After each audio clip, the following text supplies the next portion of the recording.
I'm just making myself a little sound check here. Alright, I did something weird with my makeup today. Let's hope it looks good on camera. It does not. Oh my gosh. Hello, how are you?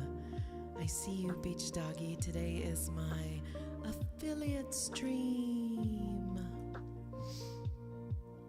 I don't know how many years it's been. I think it might be 4. So those of you who are on YouTube, because I am not streaming to Facebook today. I just don't feel like it, you know? But I'm looking a little green today. You can probably tell there's something not quite right about the way I look tonight.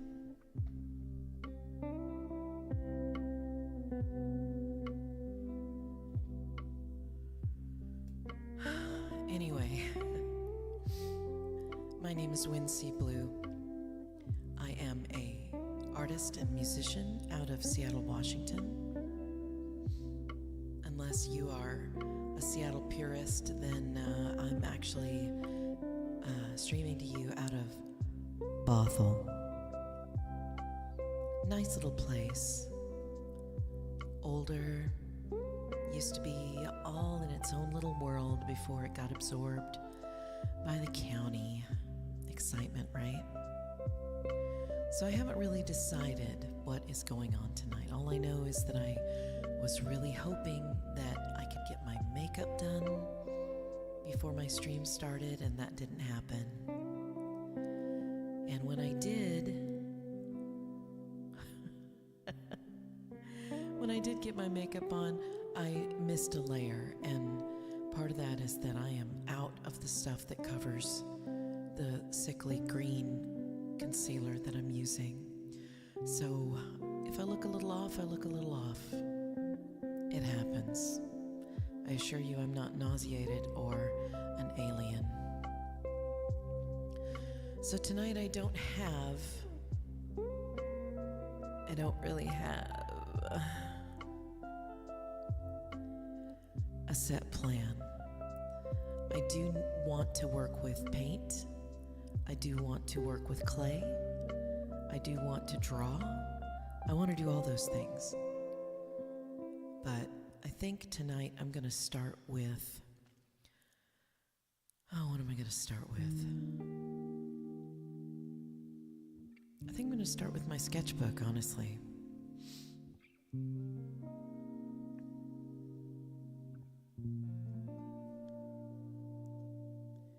And it is my affiliate. It's my affiliate anniversary. La la la la la. I still don't know what that means, but I think it means I've been on here for God knows how long.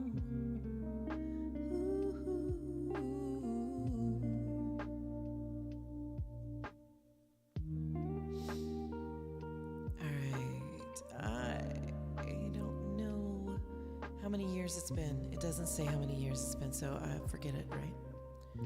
Yay, happy Twitch anniversary. Affiliate. No, it's not my anniversary, it's my affiliate anniversary, which is different. Signing up on Twitch is one thing, and getting enough people up in my Kool-Aid, that's a different thing altogether. So going to open up my sketchbook real quick. Let's go look at the sketchbook.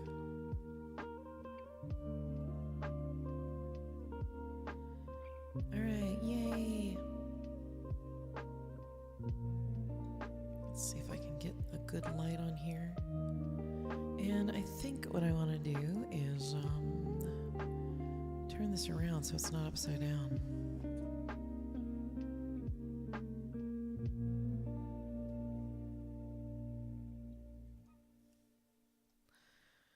Because this is not right. I want you to see what's going on. There we go. Ta-da! Do-do-do-do-do-do.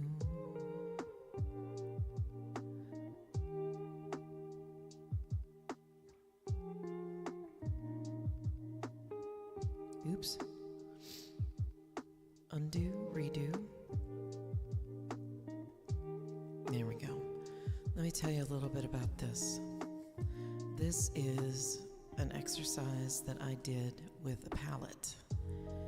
I picked out 3 colors and I decided I was going to try and make a thing.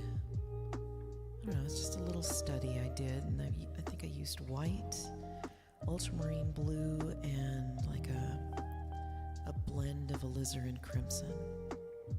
But this was super fun, so I think I'm gonna make another, but this time I'm gonna make a be right back thing. So give me a moment. Let's see what we got here.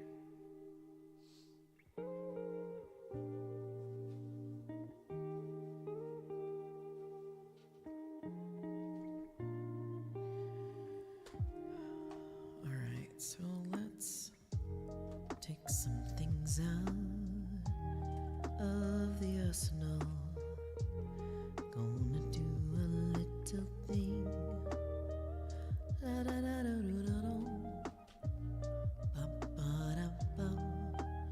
All right, so I'm gonna get in a little closer. Just a little. I don't get too close. So what I'm going to do is, let's see, I'm gonna put a BRB right here. And then I'm going to put a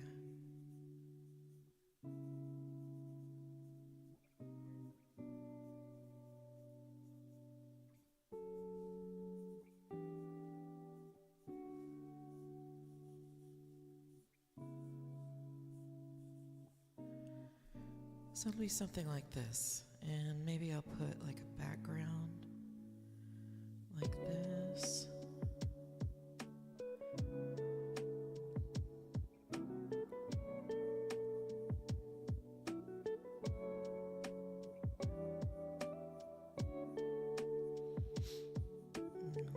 Little Fred ears.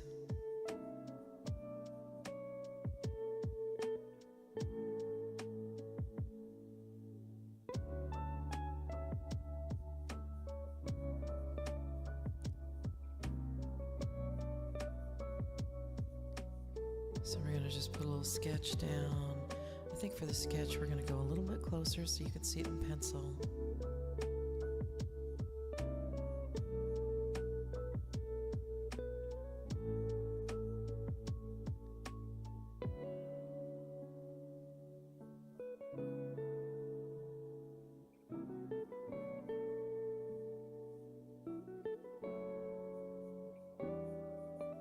And this isn't exact, you know.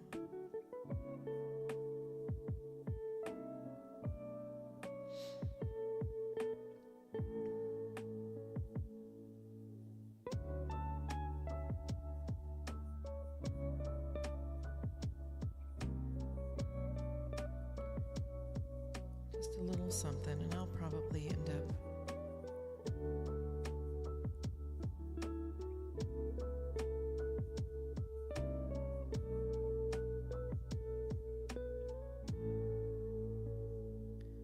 using it more than once.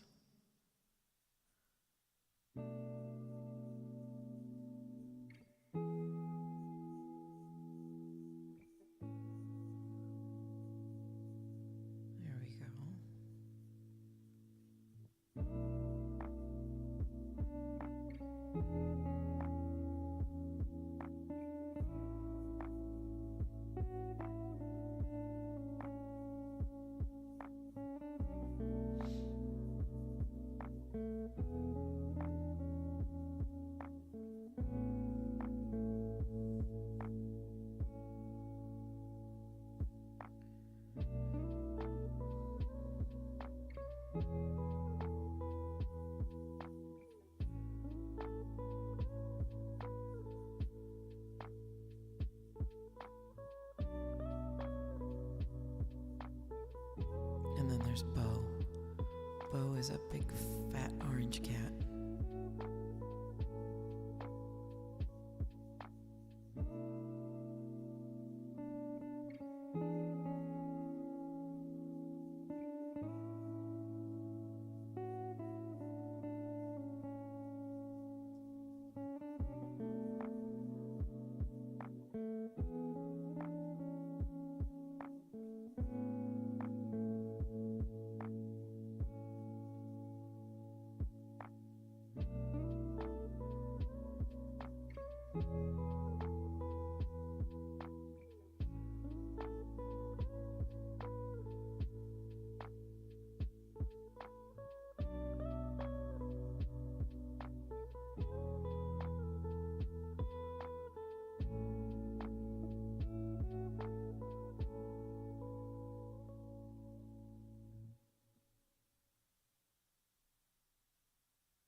Let's see if I got an eraser in here.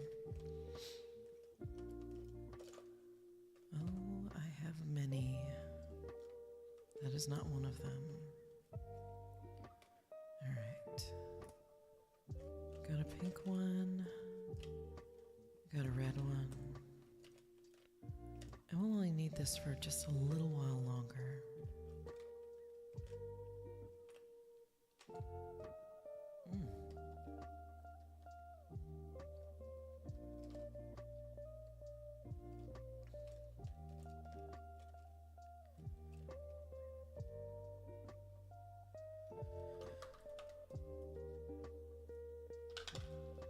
Ooh, that echoed. Because I have a feeling this is not going to do Bo justice.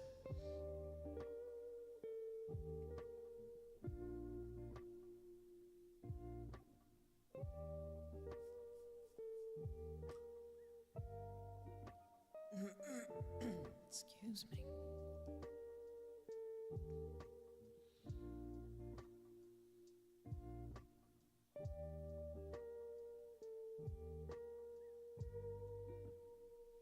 All right.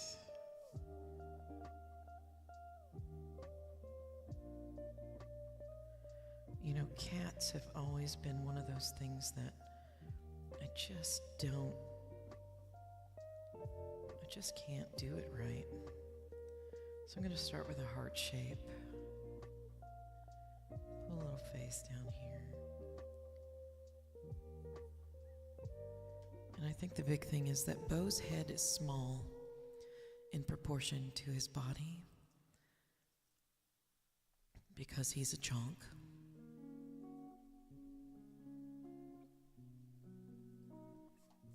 So let's see how much I can get his body in here.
Cats are weird, man. So weird.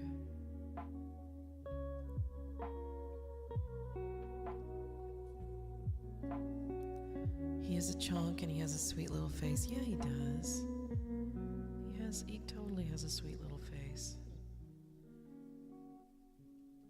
But you know what? He's also a little old man. He is a little old man. He's 13. He just turned 13.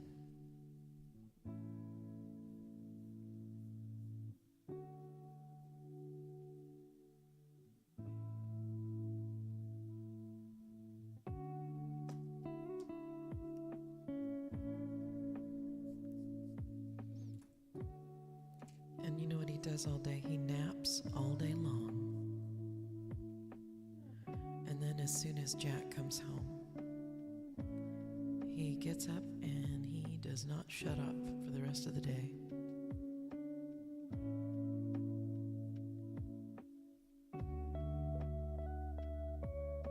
He's like, okay, Dad's home. Everything is happening right now. Let's make it happen, y'all.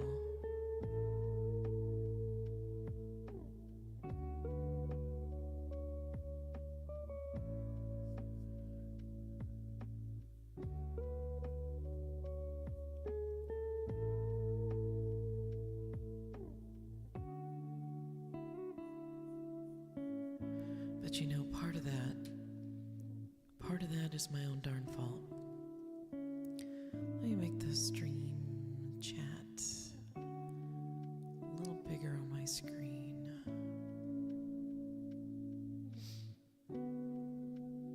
Whoops. Let's see if we can just move that up. Actually, I think I move it over here. Let's move the chat over here. Do, do, do, do, do, do. Let's not get in the way of what we have today.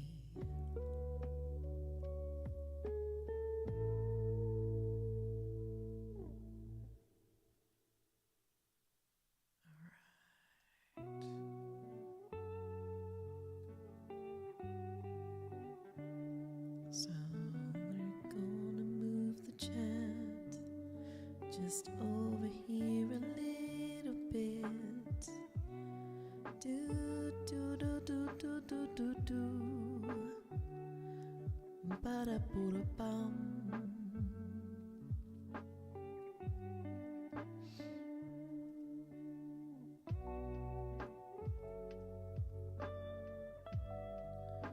All right, there we go. And now we have the chat where we can see it. Yeah, yeah.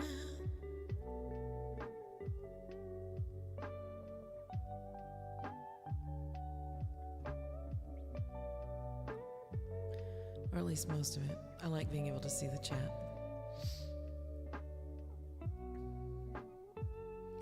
Although one of my favorite streamers, his chat is like right here next to his head, and it's so tiny you can't even see it unless you're on like your computer,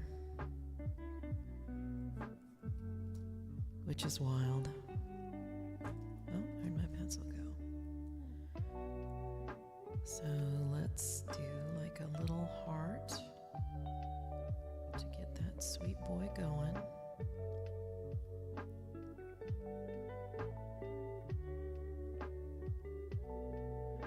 And I do believe I said Bo is a chonk. So if you have a chonky cat, you know, feel free to tell me about him or her. I found that most of the chonky cats that people have are usually boys. I could be wrong.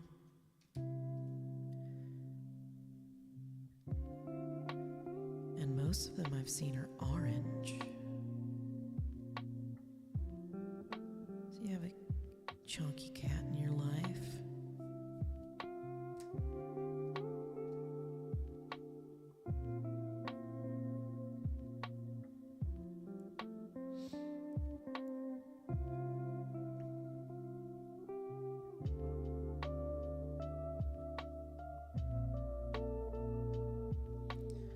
this is just me figuring out how do I draw a cat.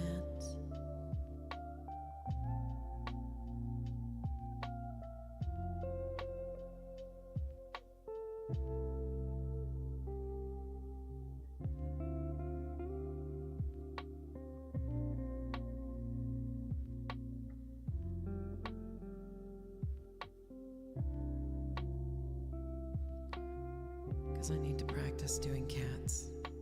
I need to practice.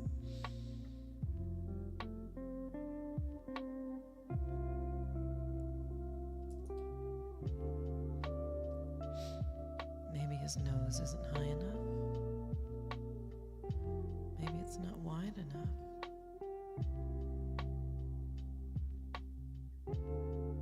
Maybe his cheeks aren't low enough.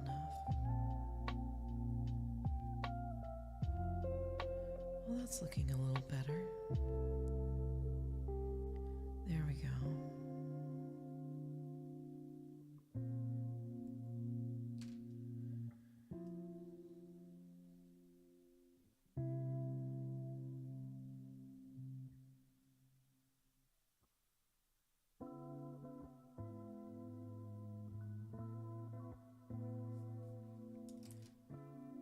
My sweet little face.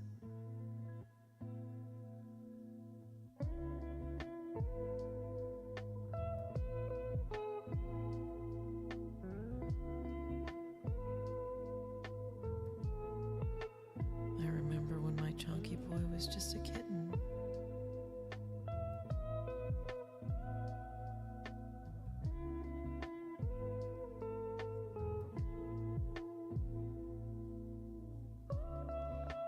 But as long as I had my dog, Fred, I was so worried that I was neglecting my little chonk.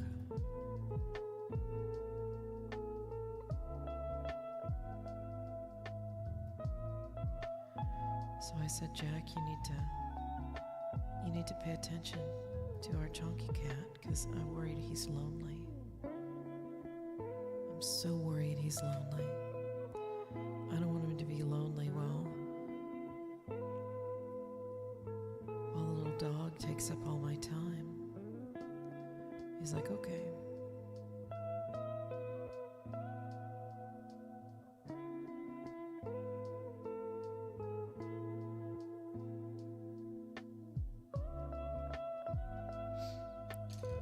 So, over the years,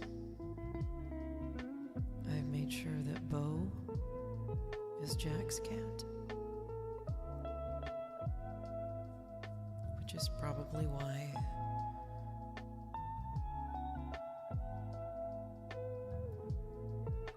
whenever Jack comes home,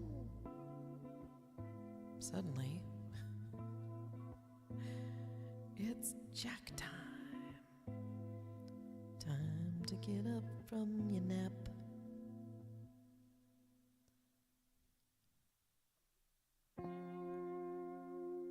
Time to get up from your nap.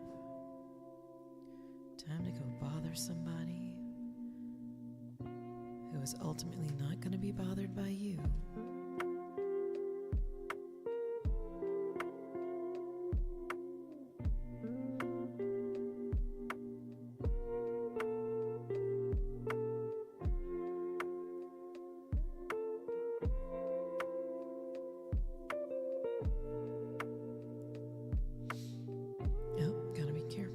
There's a tangent. I've explained a couple of times before what a tangent is. A tangent is where lines intersect unnecessarily.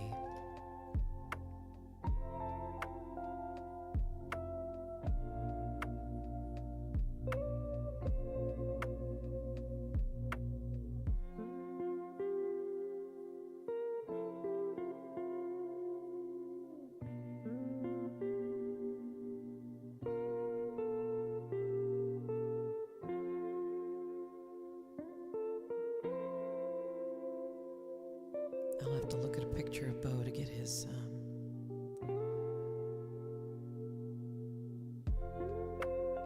proportions right. at least his colors. Yeah, it's not looking quite the way I want it to.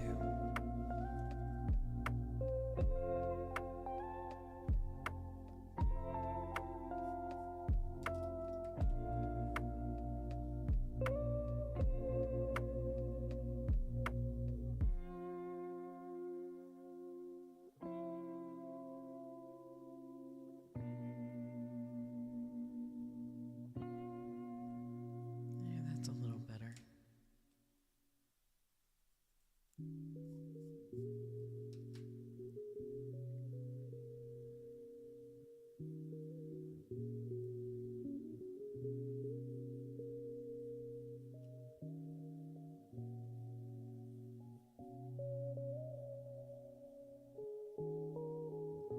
Well, I'm going to paint over this guy anyway, so.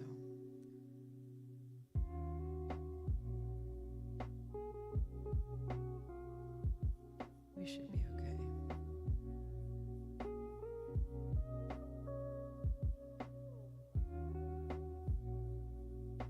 There we go.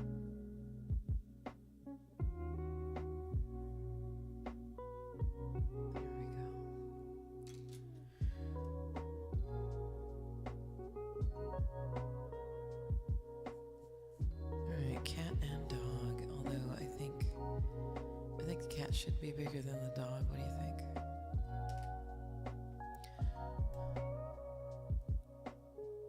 Doesn't matter because I'm not redrawing him.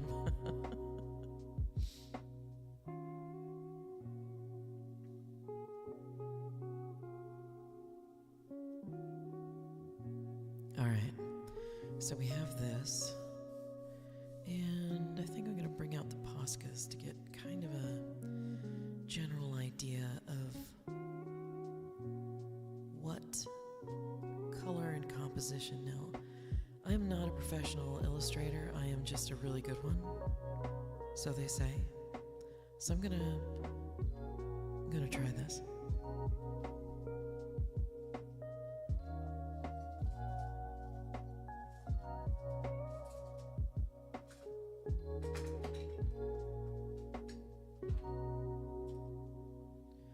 All right, while digging for this stuff, I managed to find another iPod cable. It seems to always turn out that way, right?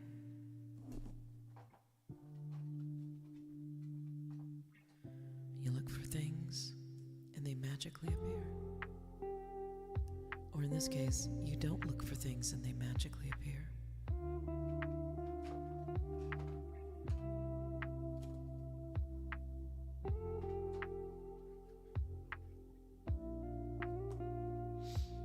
Okay, so I have a bunch of these.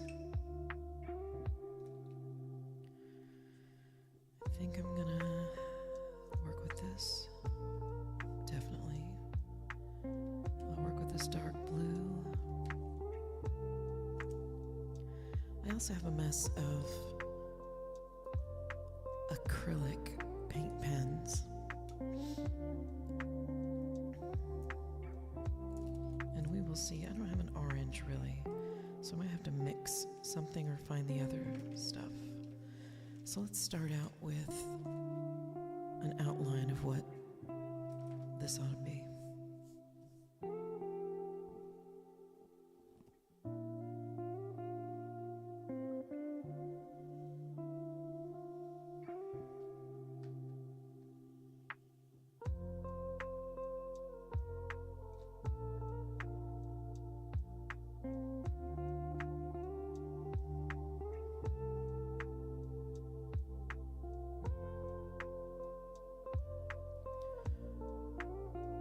I'm also going to go over this with at least the illustrations with some white. I want to be able to keep the lines that I've already done. And these Poscas are pretty powerful, but they're not so powerful you can't see stuff through them.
Let's get that white pen and see what happens.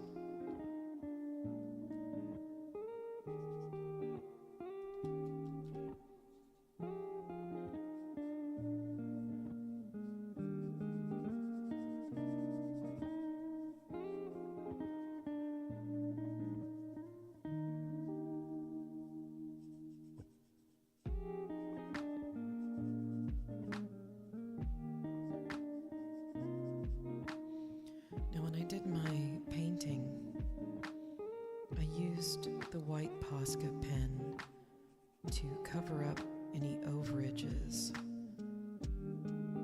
on the dog part of my painting, because I knew that she would be on kind of a darker background.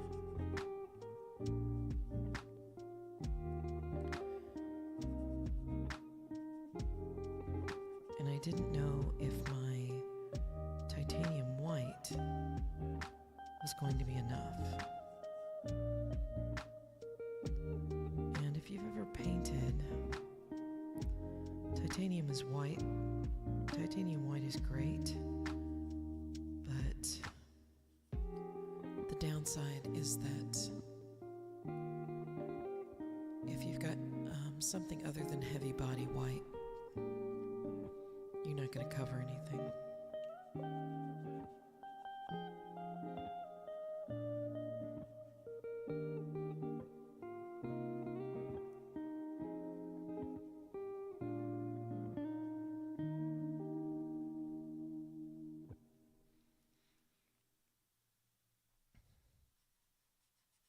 Okay, so for those of you who are here to listen to some chill music and maybe the sound of my voice, over on YouTube I have the location and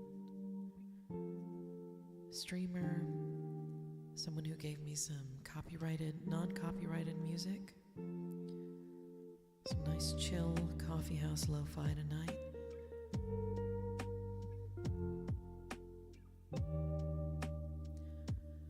By an artist known as Excelete.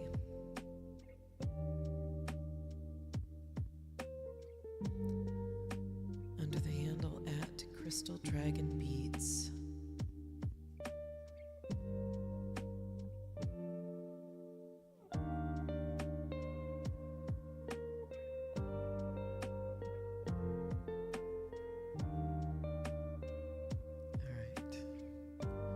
Reason for that, I swear. So I'm gonna jump up and I'm gonna go get a palette. Wait, I might have one in my drawer.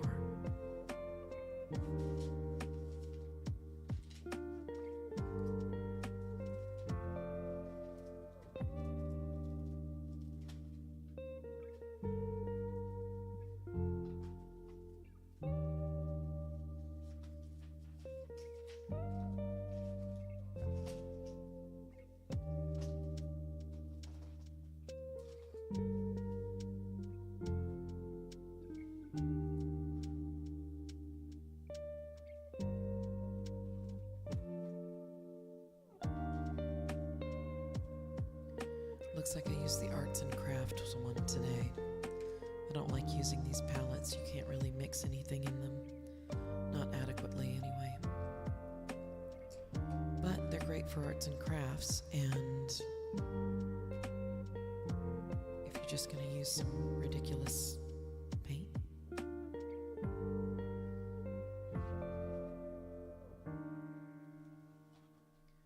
Nope, I'm determined not to use this. Save this for your kids, people. Okay? This is for kids. And when you're not picky about mixing your paints, where you feel confident using this to mix your paints. But for me, my husband uses this. My friend Irene uses this. I cannot use this. But I'm okay, I'm chill. I swear.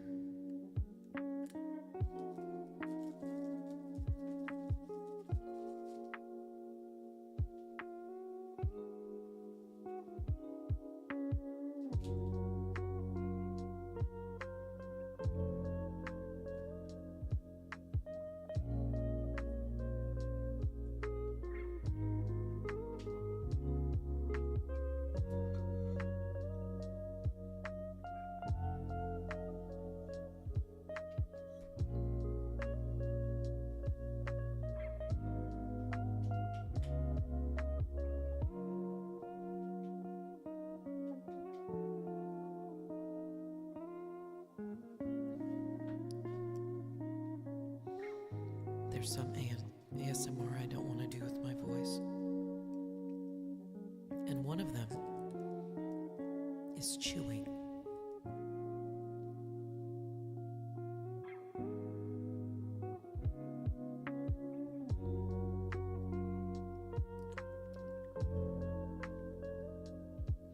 Some people really enjoy that, but to me that's just a little bit too much.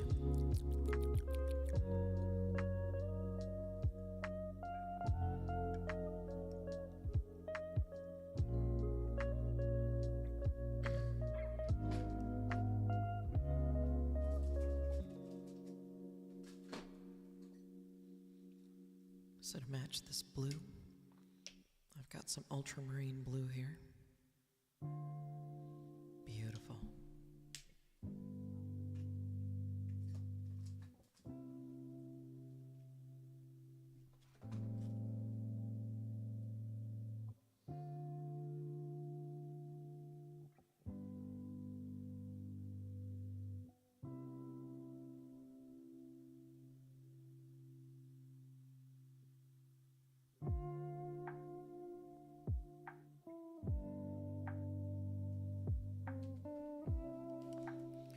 Okay, I don't feel like taking my headphones off because I have to pull them out and unplug them. So I just asked my husband to come in and hand me something that's across the room.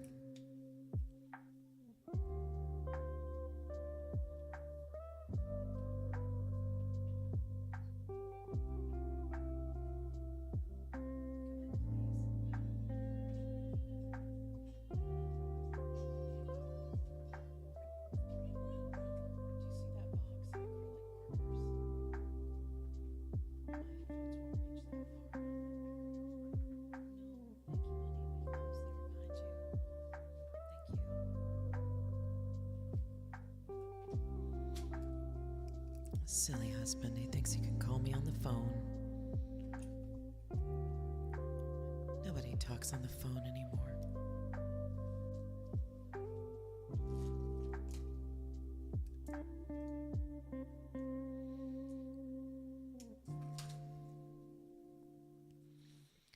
Oh, this little blob right here. You could probably get the same thing but with water. But I want this to be a little thicker than what I'd get with water, at least for the first coat.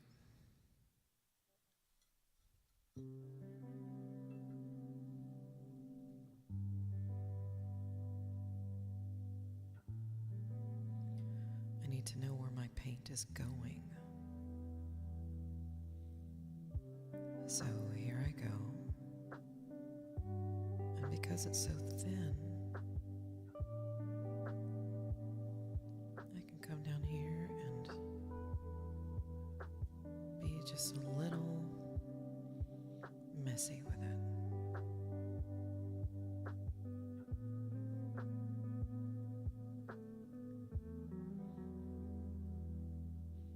That, and by diluting it with this, I'm less likely to have things buckle too much like I would with water.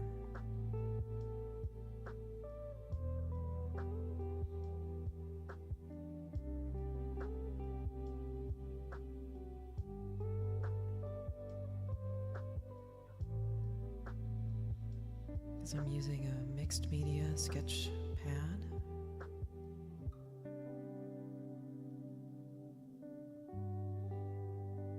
Just a skosh heavier paper.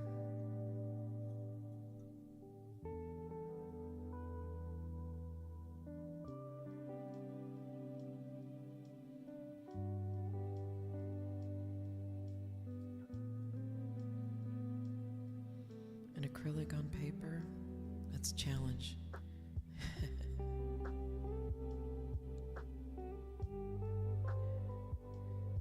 Which part was the science?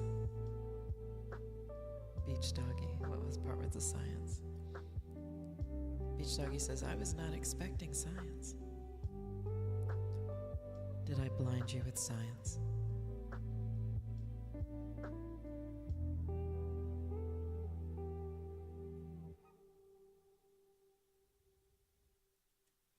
I could get a bigger brush, but I don't know where they are right now. I keep them separate. I can see through it, yeah. That's what most of these paints will do. I mean, if you go to the craft store and you get yourself a little bottle of the craft paints, you know, it doesn't quite matter. I mean, some of them are more viscous than others, but they don't really say it on the bottle. But with something like this, with the Liquitex, it will definitely tell you right there on the bottle, or the tube as it were,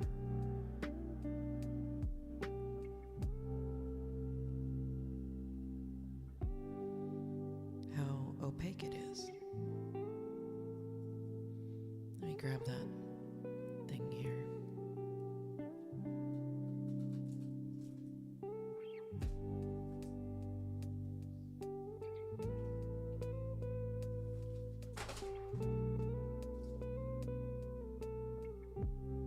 Like this right here. Semi-opaque. So it's going to be kind of clear to begin with. Not very, but you're definitely going to have to use this in layers.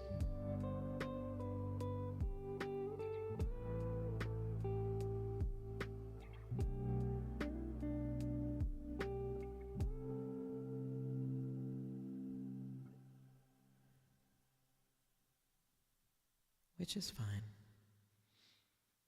It's part of enjoying the paint, enjoying the process, you know? Now I can kind of see the letters between this. Looks like I'm gonna have to ping my husband again. Hey sweetheart, I dropped it. Period. Help me please? Question mark.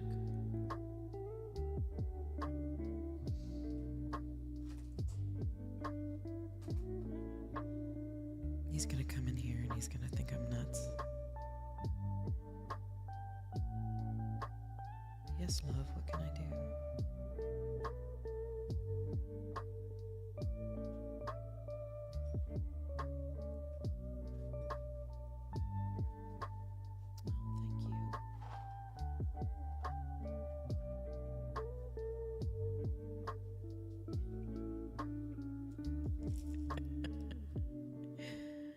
Yes, it belongs on the desk where I'm probably not going to knock it over.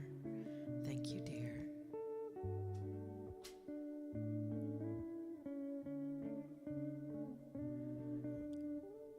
So I know in my description on YouTube, I said I was going to spill the tea. So during the stream, I'm probably going to talk about this twice. Because, you know, people come in at different times. You come by and you listen a while or you watch. And then you go and do something else for a little bit, or you fall asleep.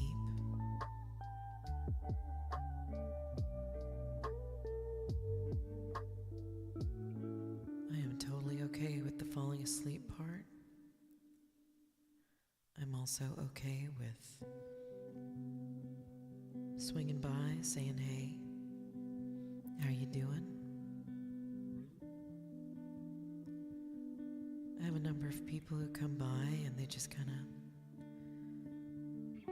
come in and chat and then they head on out because it's bedtime.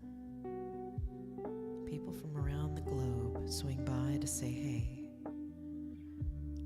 Not necessarily in chat, but, you know, with their heart.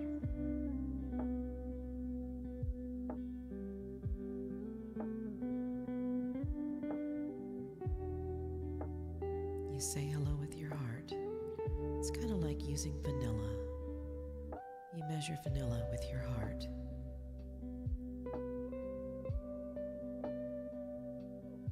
Now see how splotchy that is? That's just me. I'm running out of this goo. But I do want to talk about the things that have been going on. Now, if you follow my music stream, or even if you're just here on Wednesdays, you know that there's a young man who's been living here for the last year. He is my husband's son.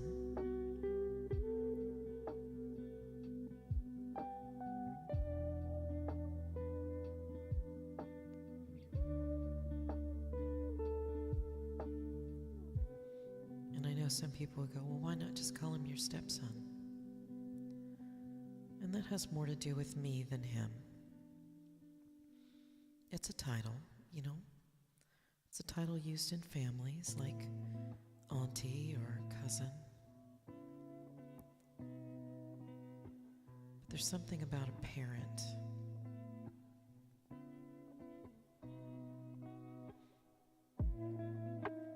It just seems a little strange to me to call me a parent.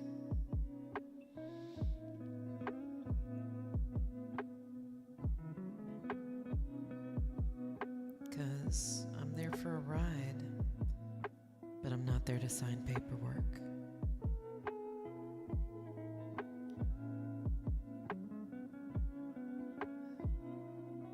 So a year ago, for the sake of the story, I will go ahead and call him my stepson. He's very smart. Wasn't a good student, but he was very smart, still is.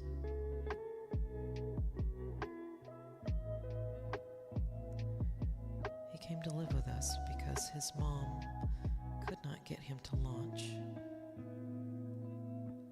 I know in this day and age, where everything around us is kind of crumbling, this is probably not the time to expect a 22-year-old to go out into the world and try to be independent.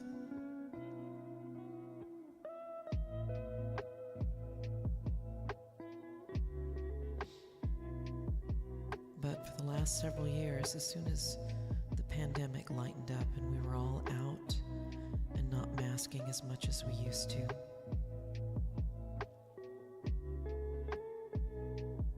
here he was, hanging out in his mom's house. No job, no friends, no interest in romance, which is fine, you do you, right?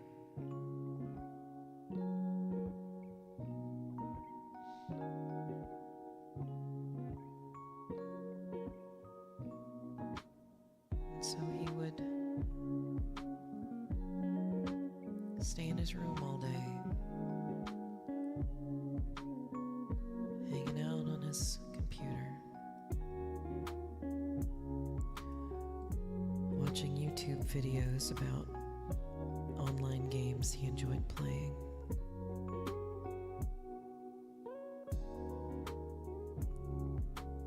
Watch him in the morning, watch him in the afternoon, watch him late at night.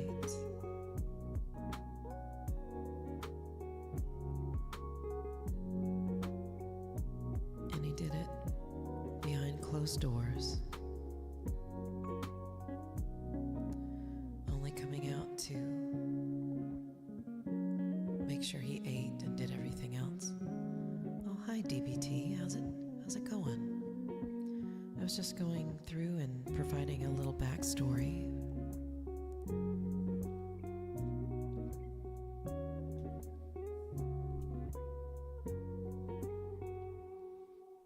About our young man.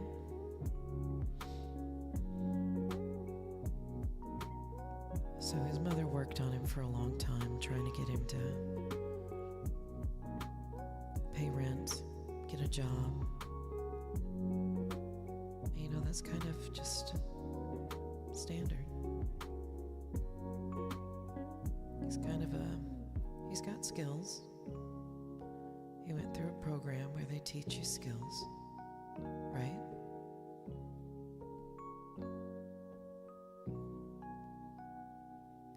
He's got a resume, which looks really nice. But when your mom says you need to pay rent,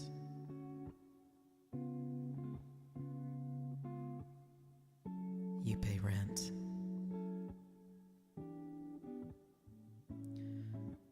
Or she calls your dad and his wife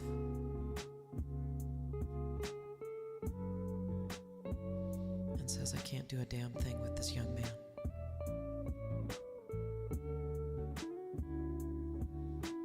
And I need you to teach him how to be an adult because he's not listening.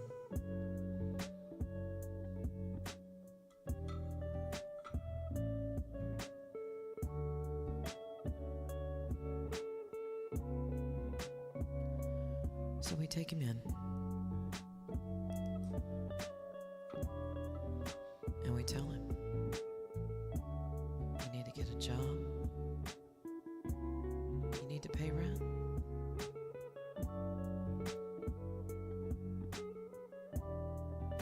And then you need to move out.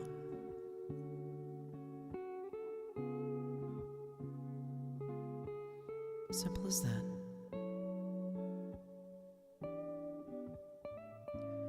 Now I understand that housing is kind of hard to find, but only if you really want a house. In this area, if you want a house, they're hard to find. But if you want an apartment, well, that's different.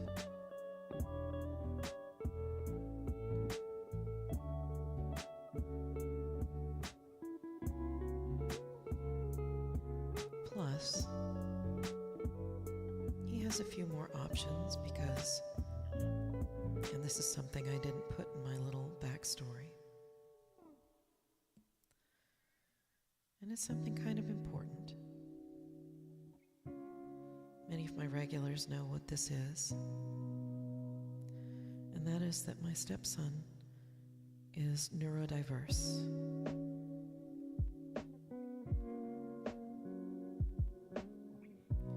He's a very polite young man, very pleasant, very friendly. People like him. They can talk to him and they like him. That's a good thing. It always puts a smile on my face to see him talking to somebody, whether it's a stranger or someone that he knew in school.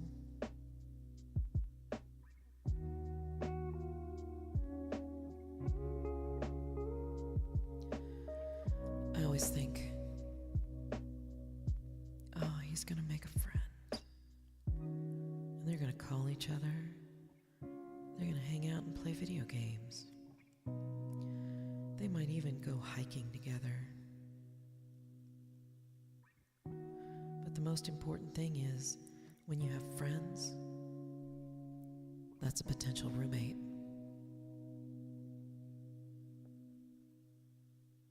But relationships take maintenance. They require you to be aware of where you are in the world. It requires you to think of other people when they're not there. And ADHD doesn't let you do that very often.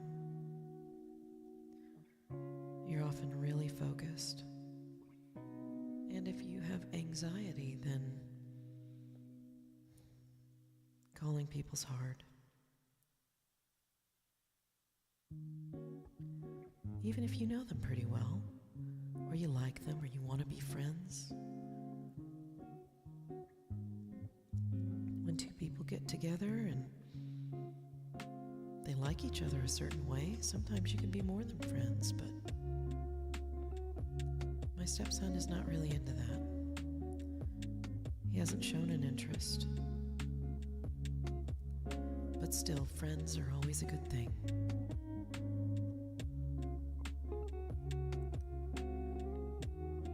We had a lease drawn up, little rental agreement.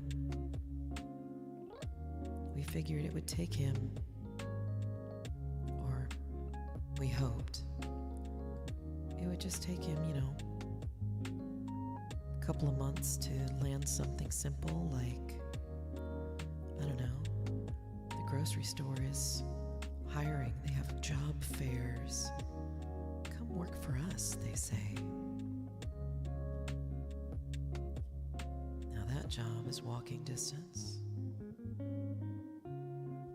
It's not just walking distance, it's on a bus line.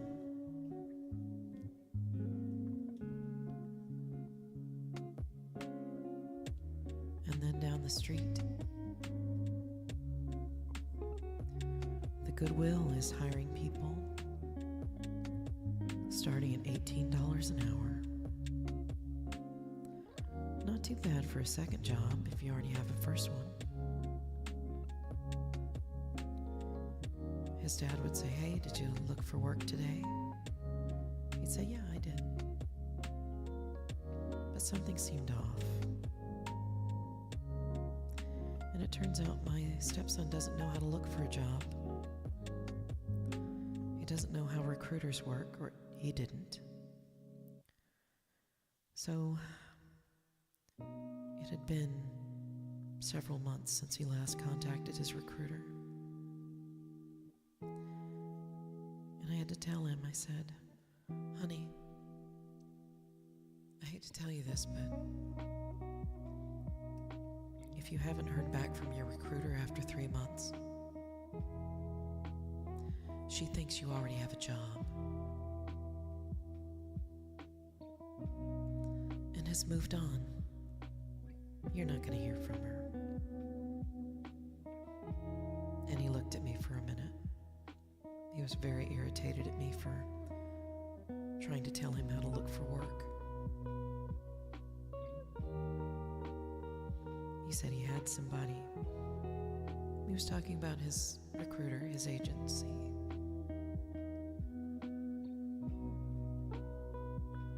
But he didn't know how it worked, so it wasn't working for him.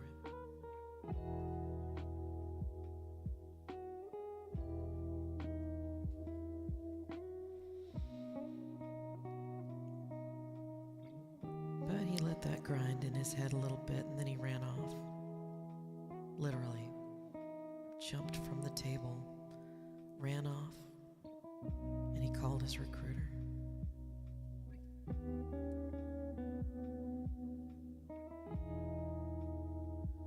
And you know what? She found him a couple of things. She found him lots of interviews.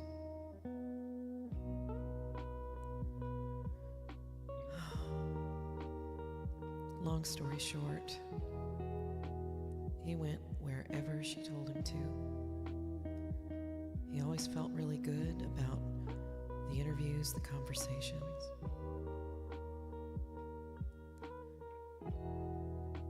He didn't want to go through a practice interview. He didn't want to listen to me or his dad talk about how you should look at interviews.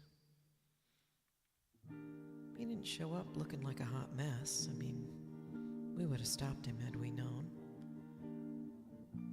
And he didn't look like he was doing that. So he should be fine, right? Well, if you know anybody on the spectrum, you know that sometimes there is a level of comfort one takes with their clothing or their food or sitting still and waiting.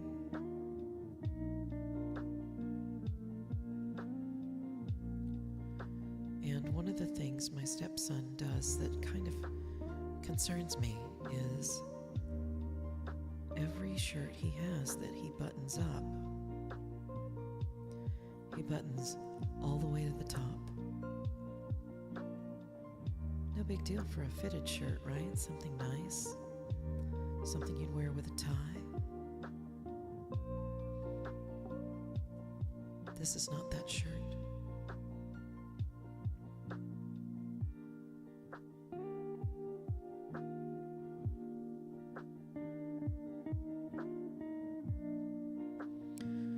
The shirt he wears, he wear a polo.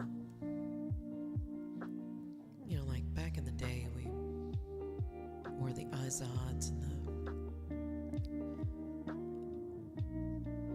Ralph Lauren and other shirts, you know, a little knit shirt with a knit collar. They're comfortable shirts. They look kind of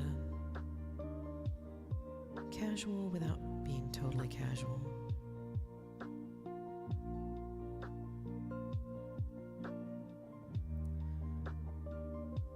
So there he is. He's in his polo. He's got some nice pants on.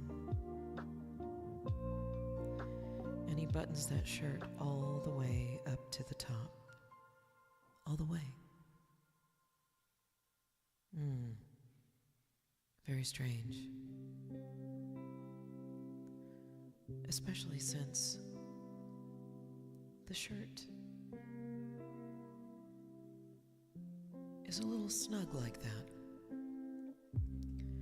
If he was like a small, skinny guy, that would be different, wouldn't it?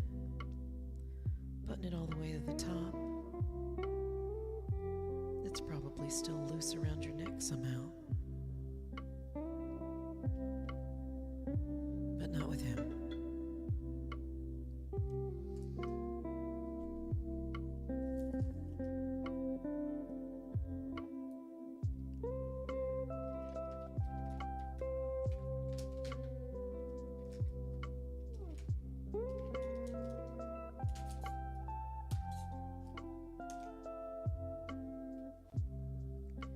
See, with him, it's kind of tight around his neck.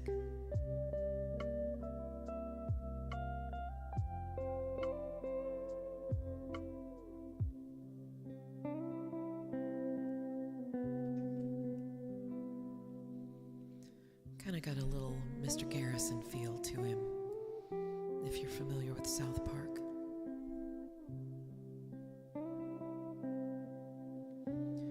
Feel bad, you know. Oh, here comes my husband. Hang on.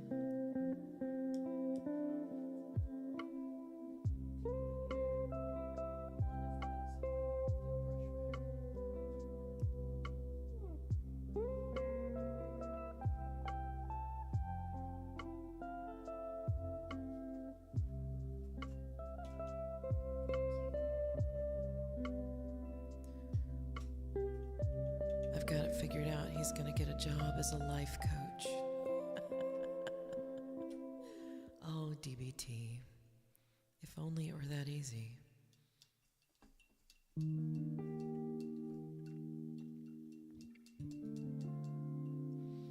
But you know, you're right. Those polos buttoned up all the way to the top, it's definitely got a coach feel to it.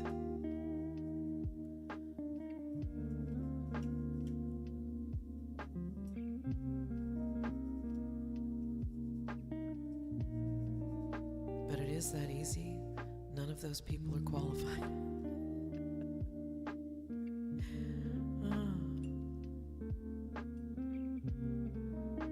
At least not for the team you're rooting for.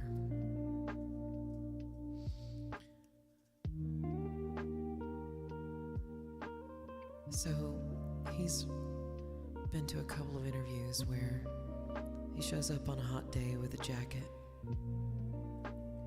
and this polo shirt that is buttoned all the way to the top.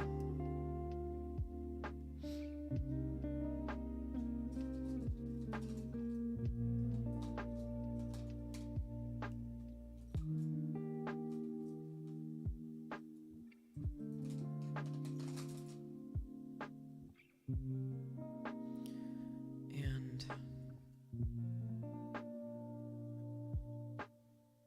let's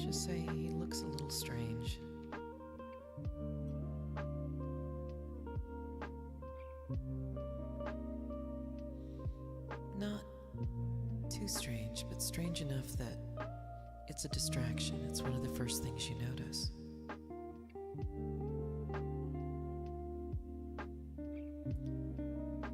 So I told him, I said, honey, if you really want this job, if this interview is something you really want, and you do because, well, you need a job, you need to make sure that before you walk in there and meet that person, that you unbutton that button, just the top one.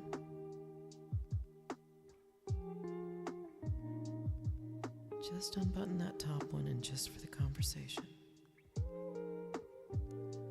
And it's not that he's uncomfortable with it. It's just he likes it more when it's buttoned. It's a small thing. I don't even know why I'm bringing it up other than it's kind of a fun character sketch of a real person.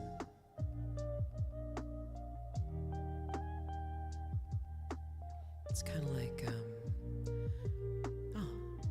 DVT says, first impressions in the first 10 seconds of meeting someone can be the most impressionable. This is true.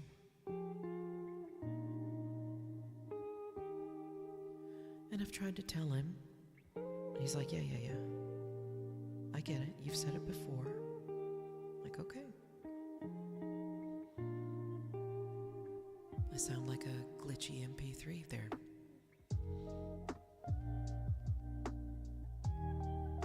Or a broken record or a scratched CD. Pick your media, everything's fine.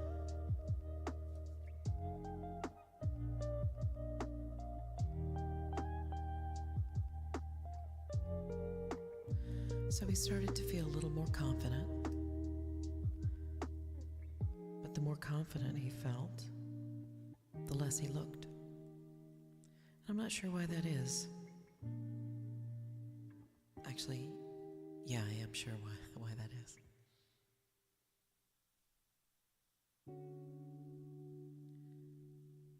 It's that when you are in your early 20s,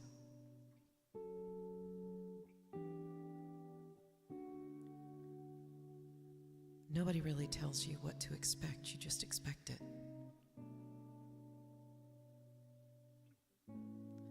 And it's mostly because your elders, there are a lot of things that we take with a grain of salt. You know, we take it for granted. Like the fact that if you want a job, you have to go look for it. And if you're not following in somebody's footsteps, there isn't a family member that can really help you. And if you don't make friends in your training program, or, you know, bring yourself to the social aspect of having a network, because, you know, it's not always what you know, it's who you know.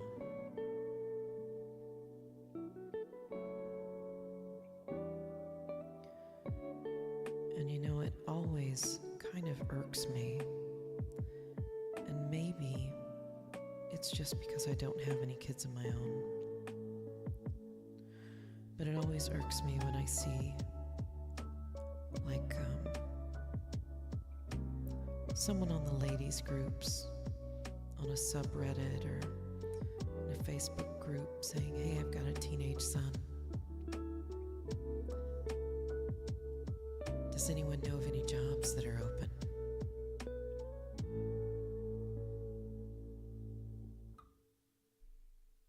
It's a very strange thing for me to hear. My parents never did that for me.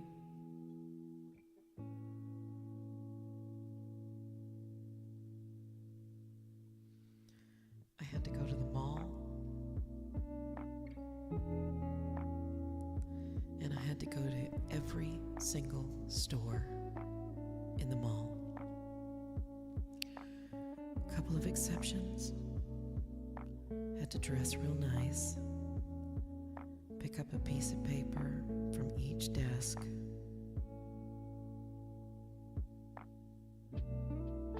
go sit in the food court, fill them all out. Those were the days.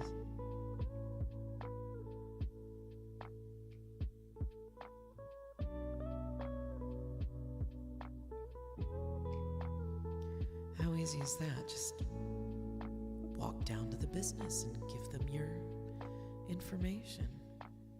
That was before the internet, though.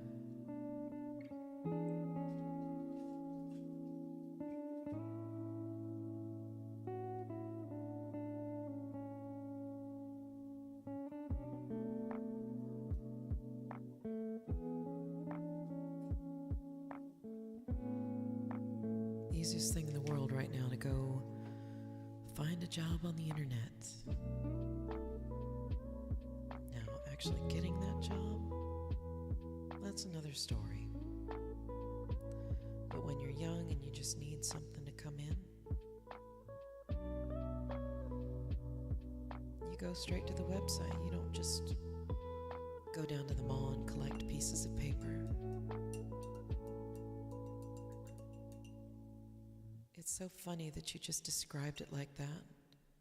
Some of the best memories I had was going with my cousins to the mall, running around, grabbing a bunch of applications, sitting in the food court, having burgers and fries, or whatever, filling them all out, and then trying to remember who's whose. Oh. Yeah, those were the days. And back then, I was too good for food service.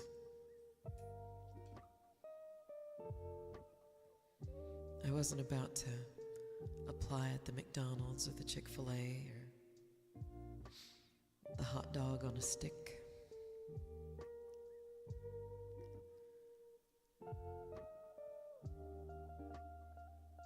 It just wasn't the thing that I wanted to do.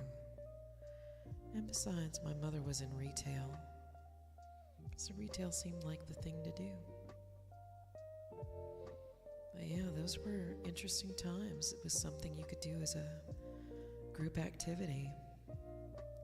I never did, though, and it's not because I didn't have any friends. It's mainly because I lived in a small town. Easily, back roads all the way into Birmingham.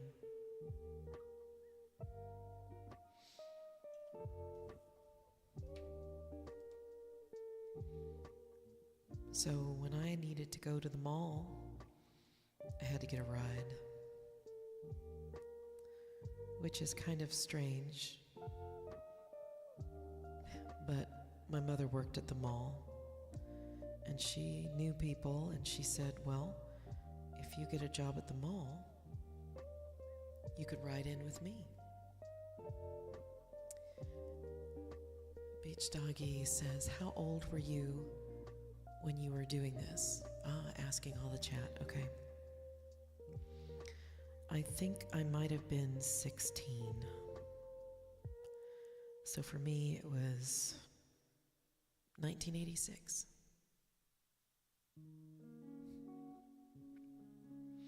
And it never occurred to me after I left university to do the same thing, even though there was a mall nearby that I could drive to.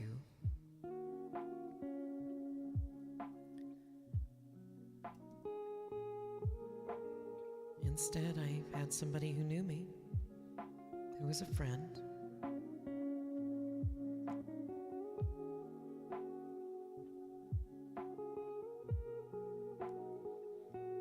And then I ended up teaching for a while. Good times. And when I got into technology, it was a friend who got me into that too. Unfortunately, I've gone to a lot of interviews in my career.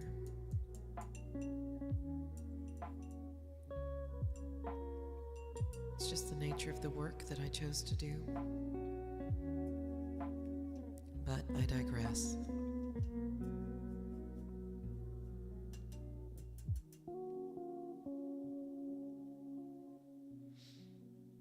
These days, I think even the millennials can relate to this. You just do everything online. Retail, food service. Nobody goes to the business anymore. They all go online. Because our young people are digital natives. You know? Everything's online. Your entertainment.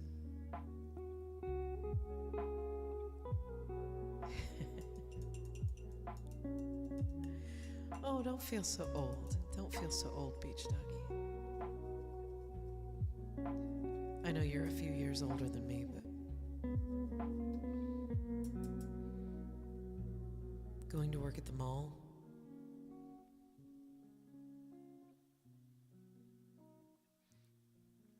Oh, I see. You're talking about DBT's comment. Okay.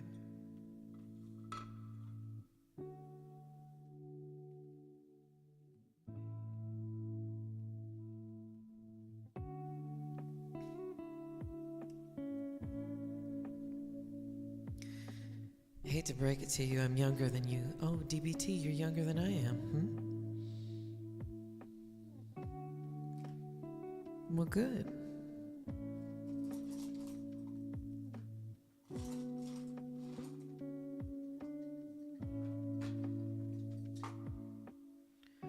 Okay, I'm going to go through and I'm going to use the rest of this blue and make this a big solid blob. I knew how old Beach Doggy is.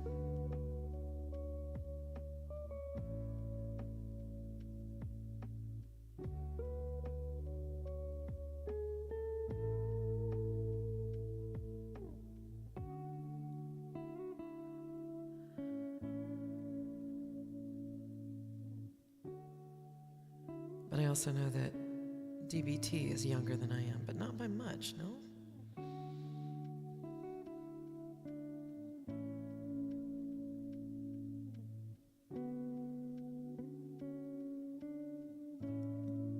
So, when you apply to jobs online,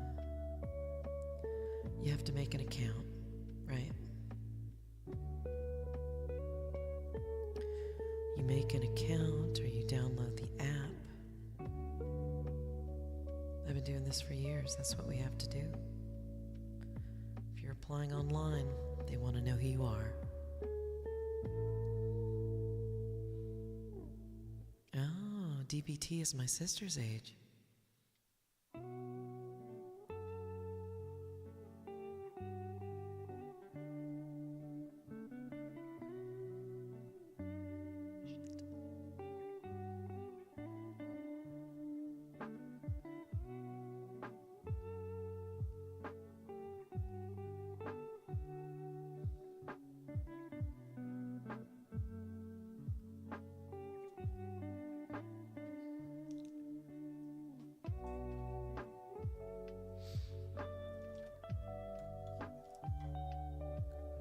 And malls were still a thing in the 90s, right?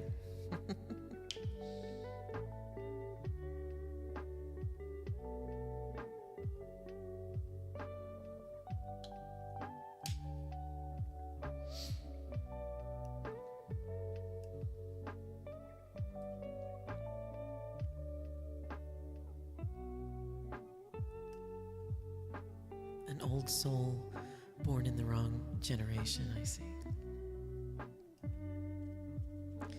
So, let me guess, that means you're kind of a smarty pants? Maybe? I know I was told many times what a big smarty pants I was.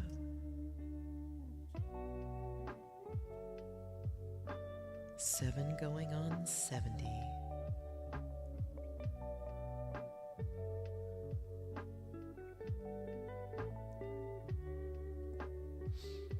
get along better with my parents and my wife's parents than I do with people in my generation.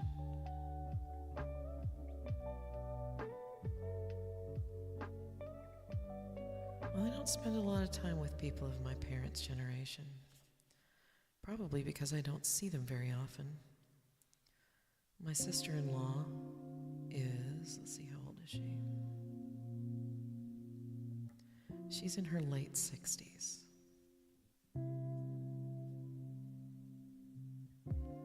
So a very, very young boomer. 1959, I think. That's still boomer territory.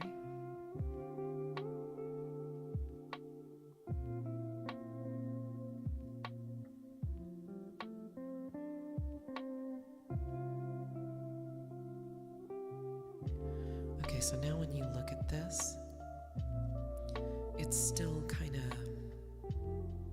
you can still see the brush strokes in it. So I'm going to try one more coat, and then we're going to move on to the animals.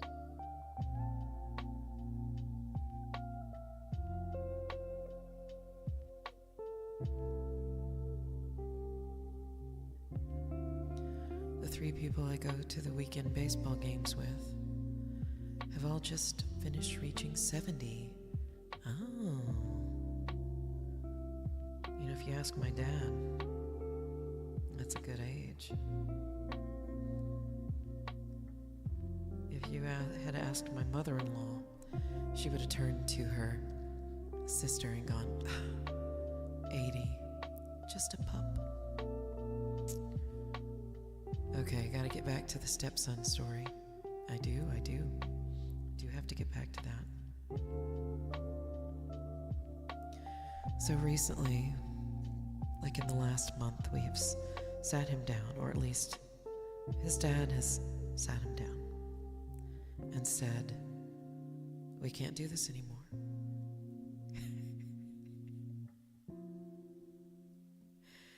We can't do this anymore, son.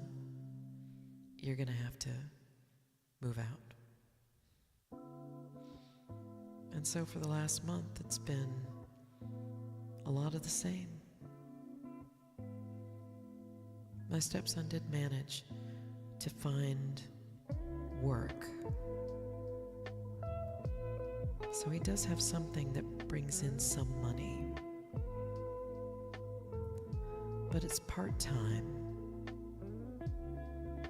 He's scheduled for 4 days a week. And every week, at least one of those shifts gets dropped.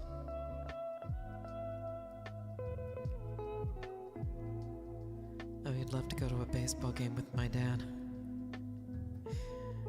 Yeah, good luck.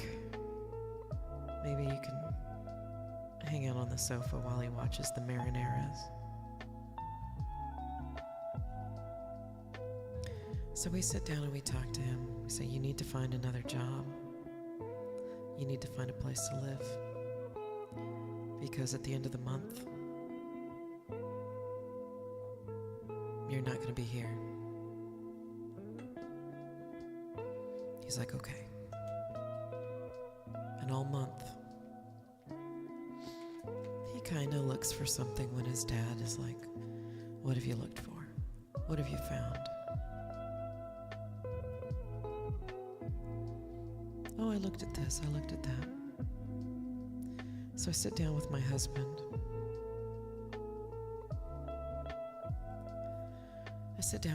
And I say, husband, my dear sweet man, I love you and I love your son. I think you're both amazing and friendly and good people. But since looking for work means you do things online, you get an email. Every job application gets a confirmation email. And I don't know why you've been taking his word for it. But I'm at fault too. It never occurred to me until now always thought that was just a tech thing, but no. You apply at a fast food place, you do it online. They send you a confirmation email. So my husband doubles down and he says, "Son, I want you to forward me your confirmation emails." And my stepson starts to panic a little bit.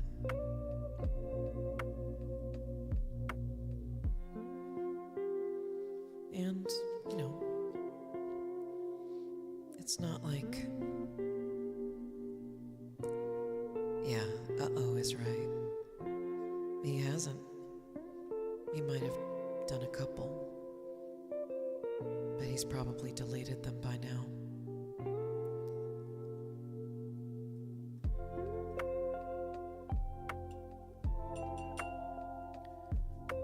Or at least the ones from the beginning, thinking he doesn't need them.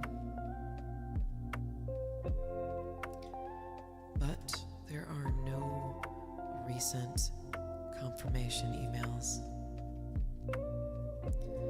The dog ate my confirmation email. Yeah, you tell that to the unemployment office, that'll go over really well.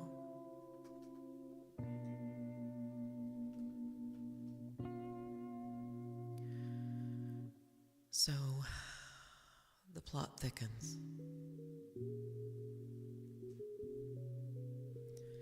And the date approaches. And I'm a little concerned. I'm concerned for a number of reasons, and one of them is all this time we've kind of been giving him these ultimatums and these deadlines, and nothing has come of them. The deadline passes, and he's still there. In his bedroom, all the lights off, hanging out on the floor or on his bed, facing his laptop.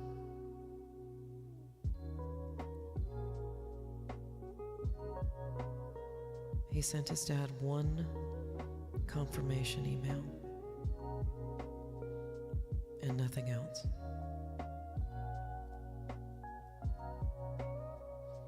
That never seemed to work when I didn't have my homework done. No, it's not a very good excuse.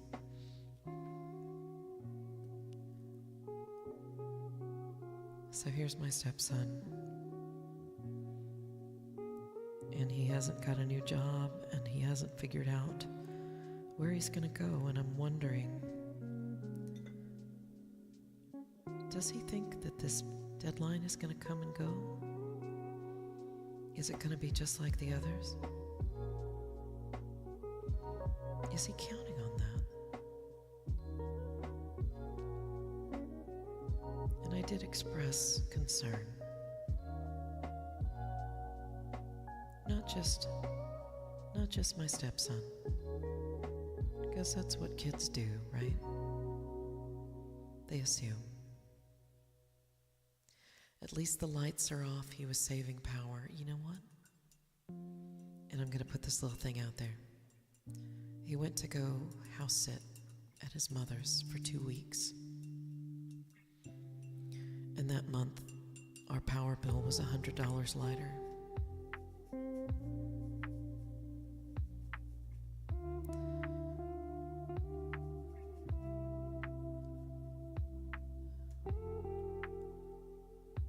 I don't know what the heck he's doing in there, man.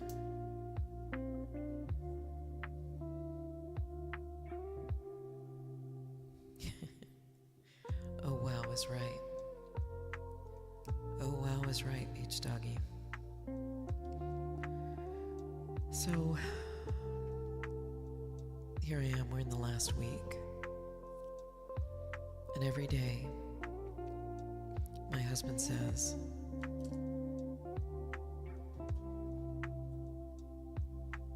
"Son,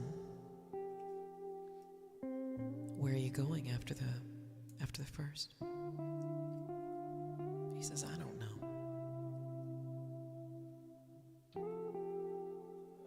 And my husband says, well, you're gonna have to find someplace. And my stepson says, well, yeah, I'm doing my best. I don't know what I'm gonna do. I'm doing my best.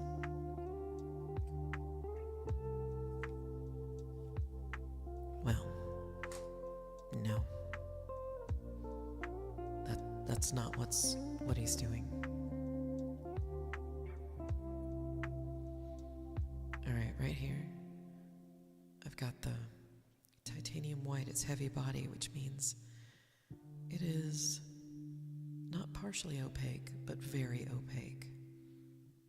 It should have pretty good coverage on it. We'll find out.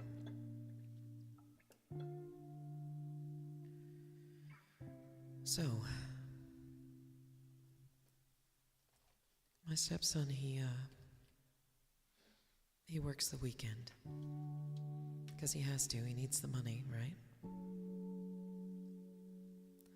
He has gone to one place. Seems kind of weird. It's in Seattle. It's like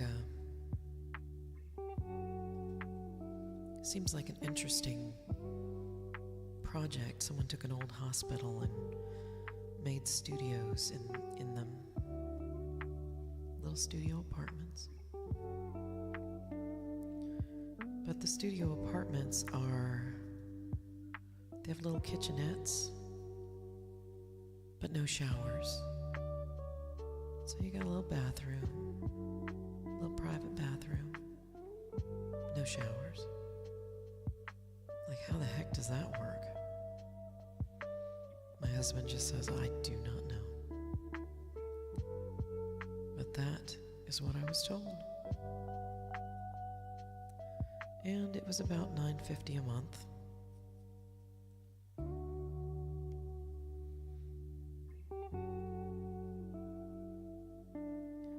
Which is within his price range, since we were only charging him $850.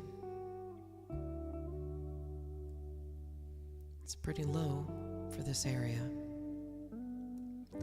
But if you're sharing housing with a friend or two, it's really ideal.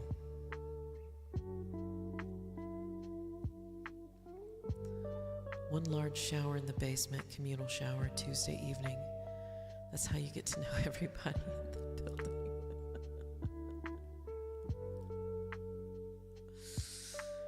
Oh, that's my cringe face.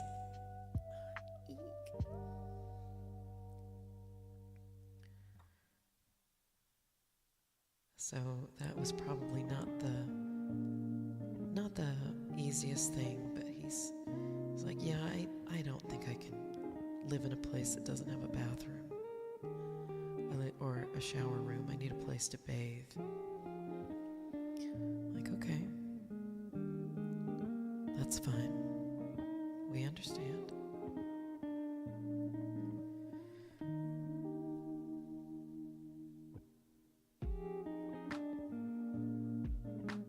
And then there were a few other places that he called and they didn't get back to him. But let's face it, there's not a lot of places in our neck of the woods that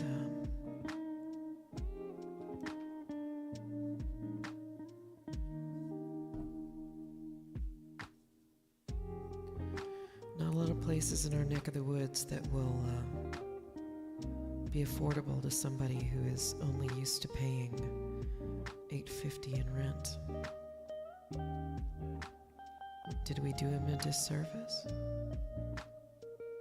Hard to say.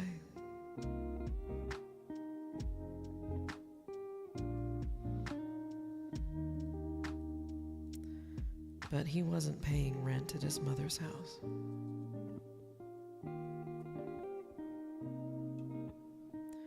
And we needed him to actually pay.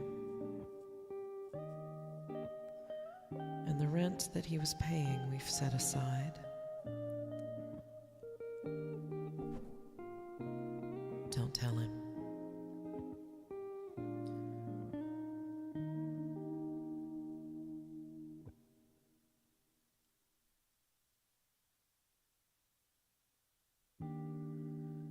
we got a dog and a cat.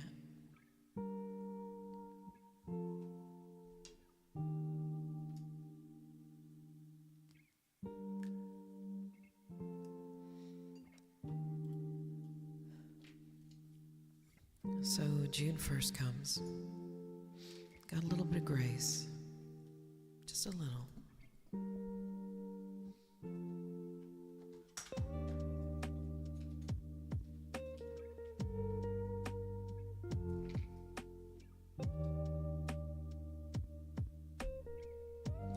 Set the money aside for him to buy a van so he can live in the van.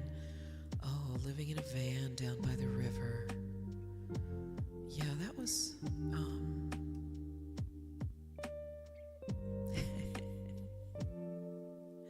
I don't know if that is something that he would have done. He kind of knows how to camp. But I don't think he would know how to handle living in a van.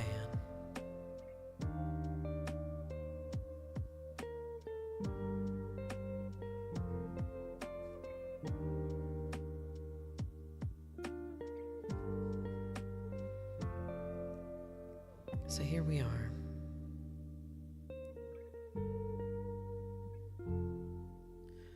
It's Monday, June 1st. And I'm in here. I'm actually at the end of my rope, you know. I've been cranky all week. My biggest fear is that the goalposts will move again. But Jack says, no.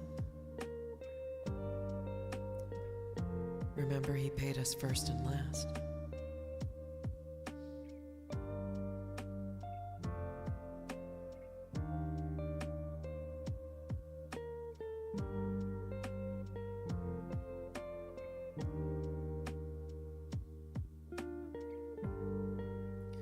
And that means if he's moving out, he doesn't pay the last month.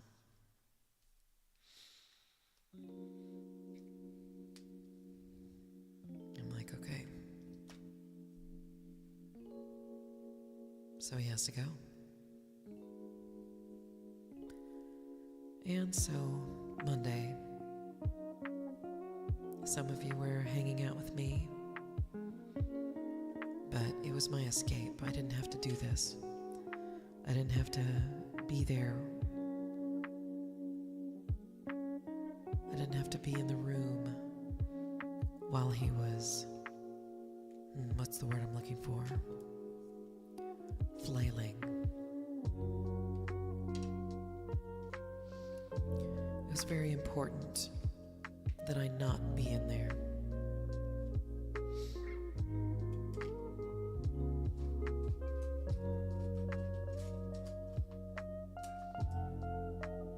It's important because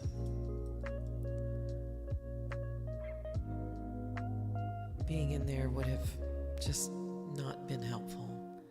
And this is something that my stepson and his dad needed to figure out.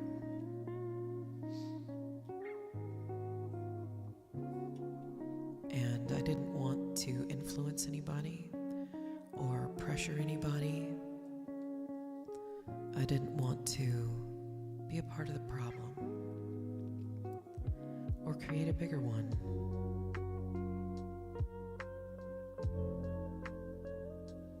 You know?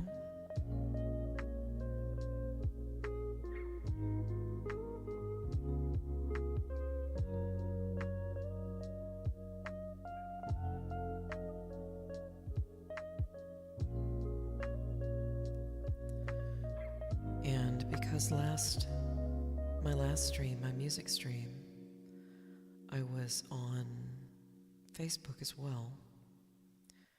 And, you know, a lot of my in-laws are on Facebook. My sister's on Facebook, although she never, ever looked at the stream.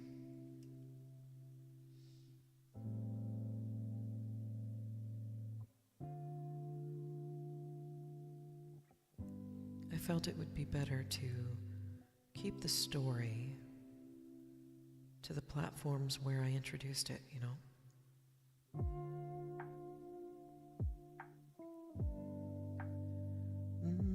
it's not easy. I just wanna talk about it. It's almost like gossip. It's almost like tattling on your kin.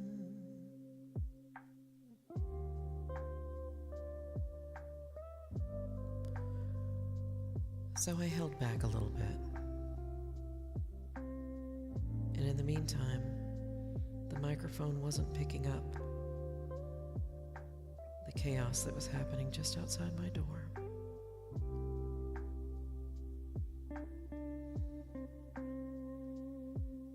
I had my headphones on, but when I came out, my stepson was on the floor of his bedroom, cramming things into boxes and a suitcase.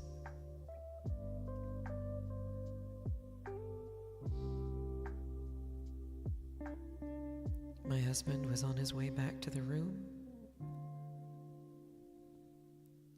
Close your laptop. You need to be packing.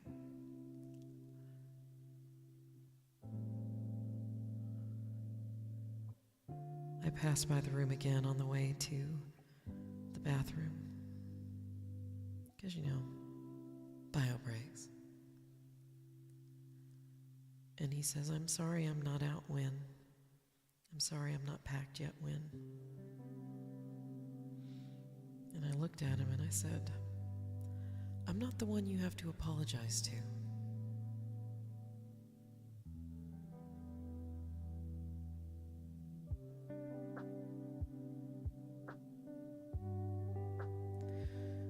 But him apologizing to me, that gave me pause. Not these pause, but the kind that stops time for a minute.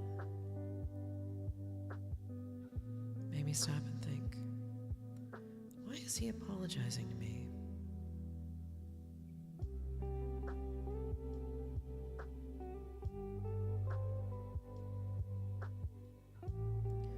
I'm not gonna lie, I've been very vocal about how unnerved and stressed out I've been since he moved in. That my hands are tied, The only thing I can really do is encourage him to bathe. Give him advice on his job interviews. That's all I can do.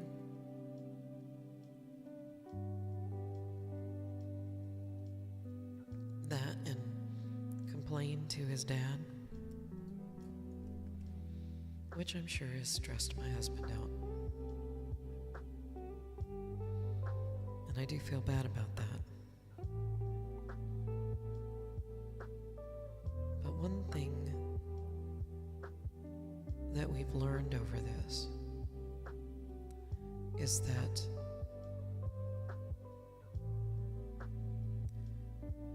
we are the consequences. What my stepson is dealing with right now is the consequences of a number of things that it's not our place to tell him to do these things. His dad can say the expectation is that you will get a job and you will save your money and you will move out.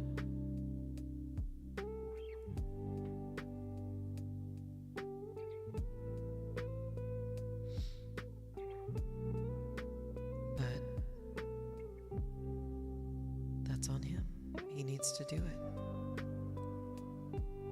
Now, I'm going to bring up a little something here before I get to the current status of my stepson and his situation. Have you ever heard of a condition called time blindness?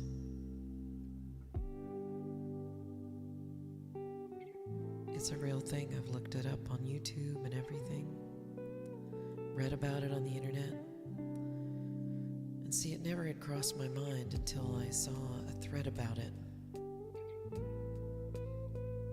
on Threads, like you do. And time blindness is something that is not uncommon. I mentioned it Monday, but I have no idea what it is. I'm about to explain it to you.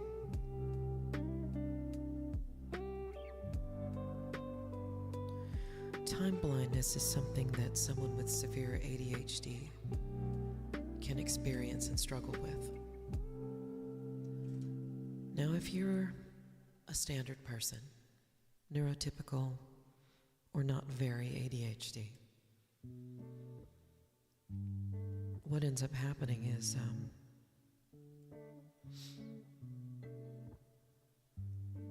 you might have to wait for something, or you might have a task that doesn't need to be done right away. So you do other things, but you're aware of the time. And you look at the clock and you're like, okay, time has passed. And then you look up again, maybe a couple more times, you're aware of the time passing. Because you know something's coming up. It's kind of a light, going about your business kind of day. And then the time comes and you do your task. Ta-da, you are aware of the time. You do your thing on time. You've given yourself enough time to do this thing. Someone with time blindness does not like to wait. And rather than, do another task and then come back,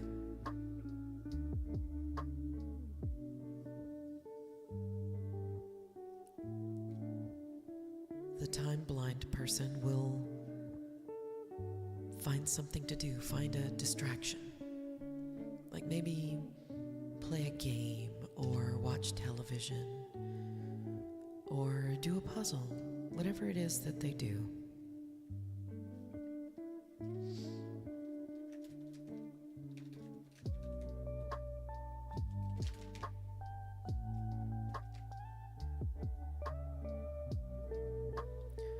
And the next time they look up, the time has already passed and the deadline is in their face, and they scramble to make sure the task is done. Whoops.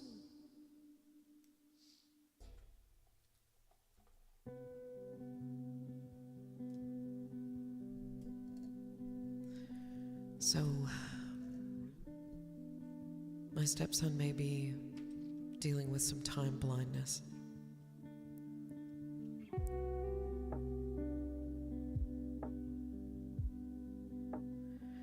Where he has thought, well, I don't have to do this right away.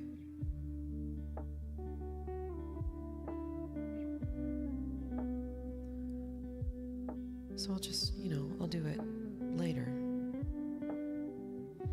And then next thing you know, his dad is there going, what have you done today? Oh shit. I was supposed to do something today, right? And I didn't do it.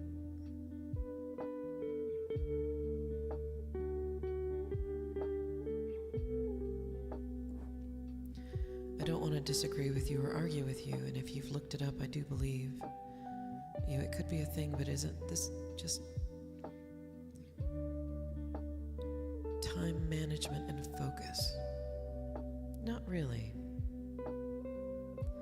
Because someone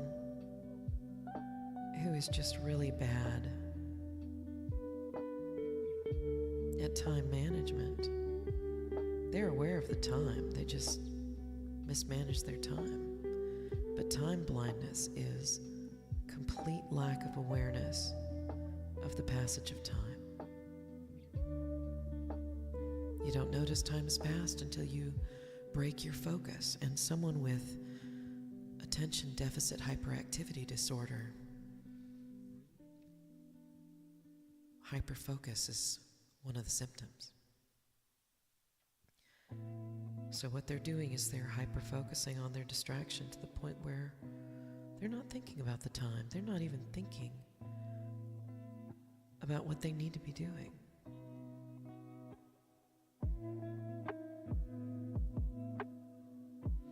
And therein lies the problem.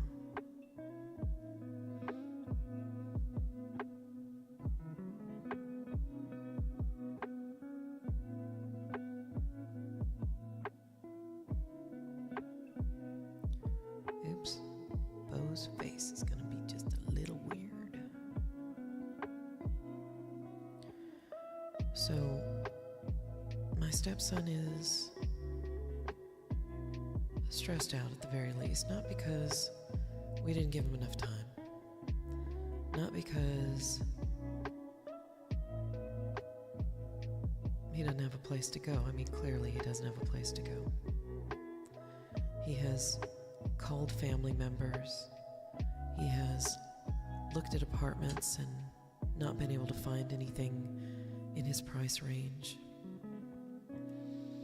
And because he doesn't like taking advice from any of us, he hasn't gone any of the routes that we have advised him to take.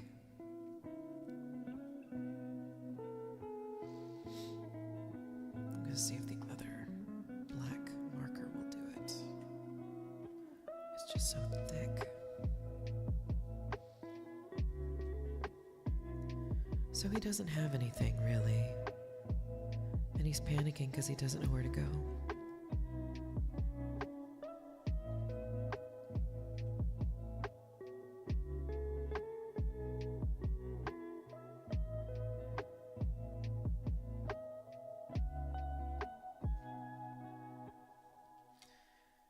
So he's panicking, and his dad says, you know what, it doesn't matter where you go, but you can't stay here. You can go to a hotel. If you got a friend, you can go hang out with a friend. You need to call a family member, or you need to get a hotel. So rather than call a family member, he goes to a hotel. His dad drops him off there. He books this room and he's in the hotel. But in the meantime, he's got a suitcase and a couple of bags, maybe a box. Luckily, he's been called off at work. He doesn't have to work.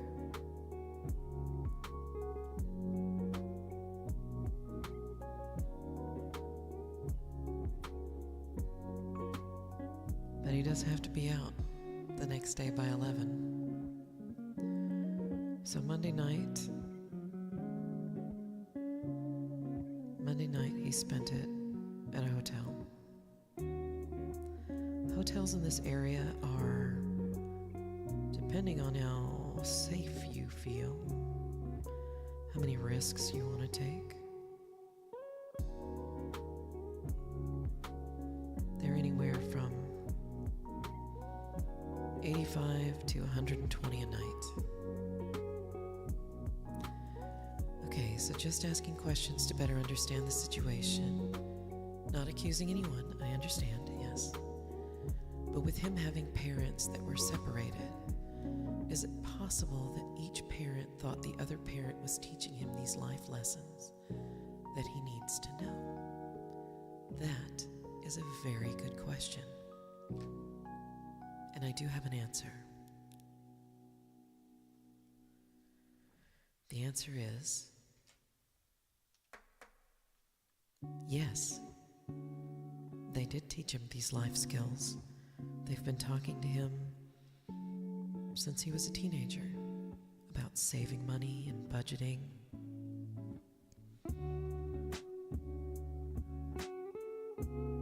You know, you don't have to, you should probably not spend your money on things that you don't need. This is how you shop.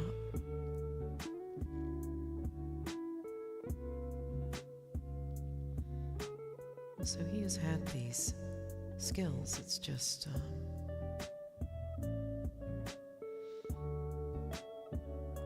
this is just one of those things. This is how severe his neurodiversity is. It's very severe, and he takes medication for it.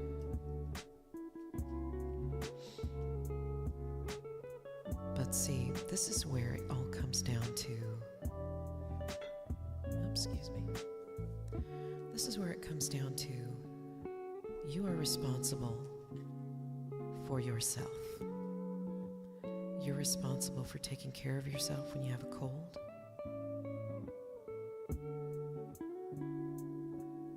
You're responsible for buying your own food, cleaning up after yourself.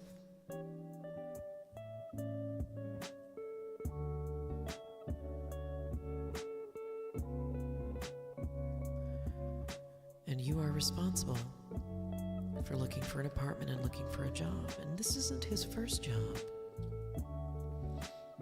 They guided him through his first job and his training program, and he decided he didn't want to work. He'd rather go to school.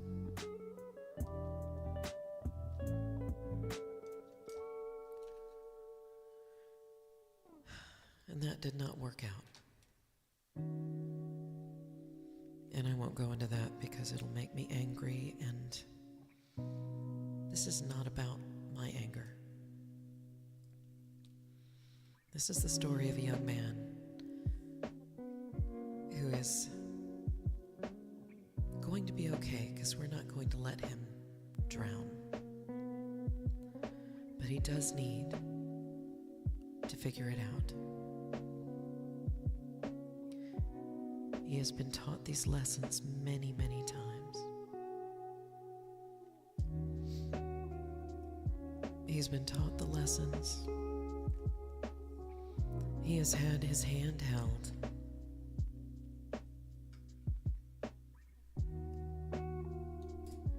He's been sent links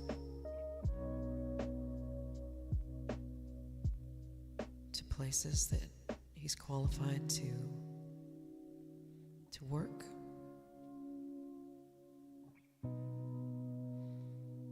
He has recently been sent links to places that might even rent him an apartment.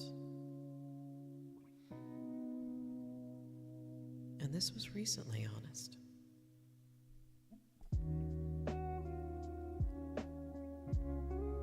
My husband has sat him down with his laptop and said, "Do you see this link?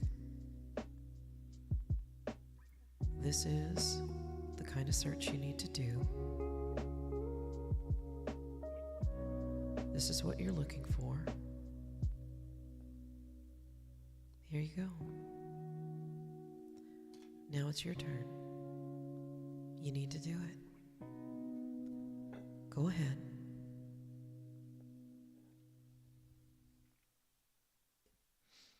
And so he looked at it for a few minutes, and then Jack left the room and he went back to his room.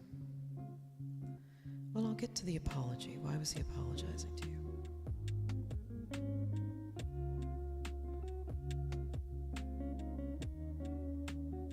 He was apologizing to me because he knew that I was not doing very well with him there. And the longer that he stayed, the worse my health got.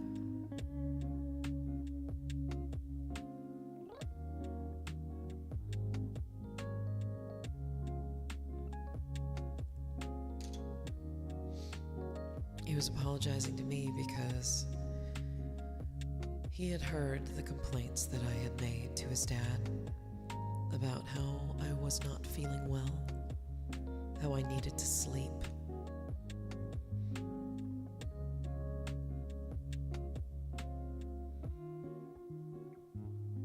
How we had given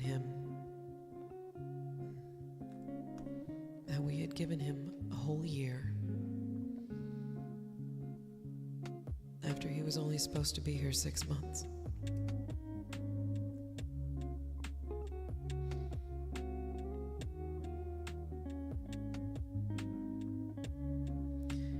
And I think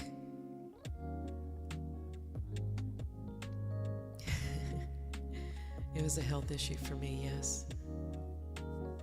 And I haven't said anything about my health issues because I've tried to keep this story specifically to my stepson. And because he stays in his room, or he stayed in his room for the most part, he rarely came out. He would come out in the middle of the night when he thought I was in bed. And unfortunately, my house is small. It's not really big enough for 3 adults, especially when one of them is not very good at taking care of himself.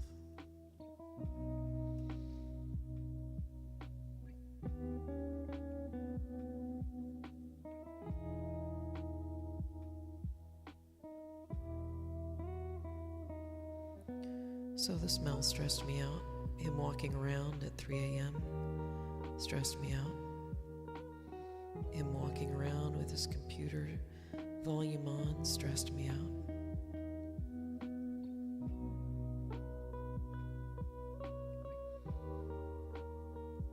He was always there. I was never alone. When he got the job, that was wonderful, but it wasn't a full-time job.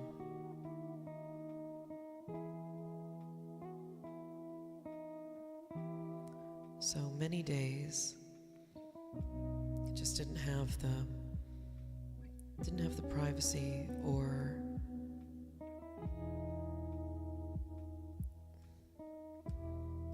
the freedom in my own house to actually do things properly.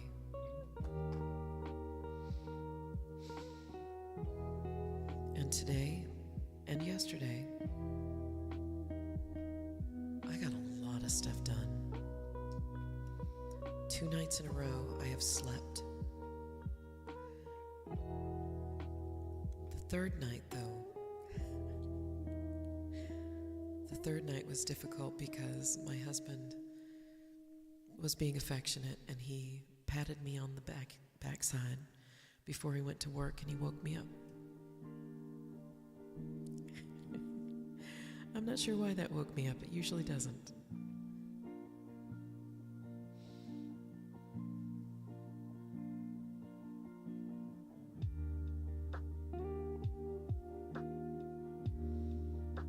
But I have been sleeping. I think I've slept better than I have in a million years. I woke up rested for the first time. It was like a weight had been lifted off my entire body. You know, and I thought I was just being a jerk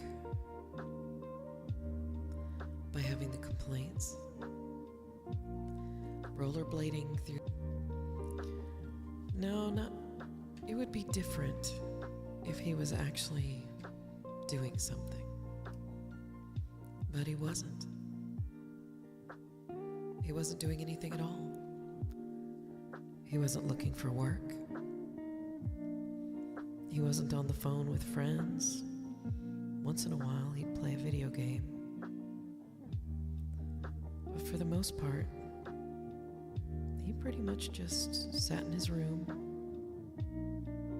and laughed at YouTube videos quietly.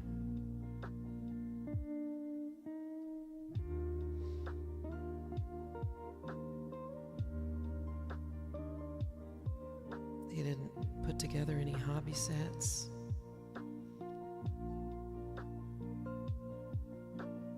No Legos, no Warhammer. I thought for sure that the Warhammer thing would come out. Because, you know, Jack really likes Warhammer, and he's always encouraged his kids to be a part of that hobby, you know? So, gotta bounce. Good luck, my friend. Thank you, Beach Doggy. I'm glad you were here. We'll We'll talk more later offline. Everybody say hi, bye, beach doggy. We'll talk to you later.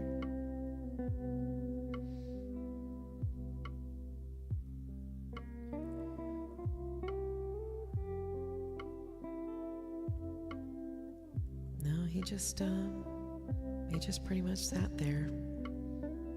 Didn't do much else.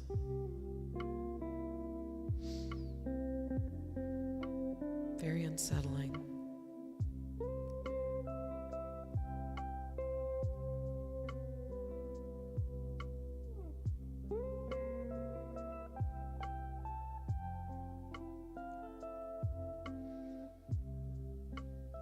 But night and day, my friends.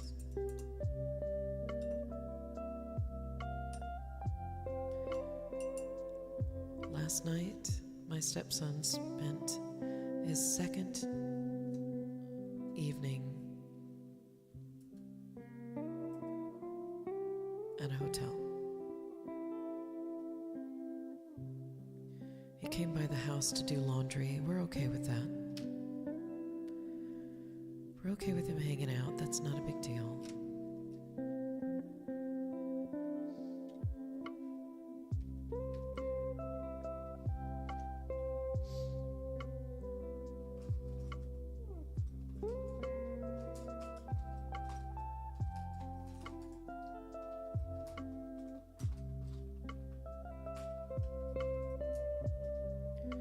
So we did some laundry and we gave him a really big suitcase so he wouldn't have to lug around a box. Kind of important not to wander around and, I don't think either of us wanted him to be pushing around his belongings in a shopping cart or something. That's small.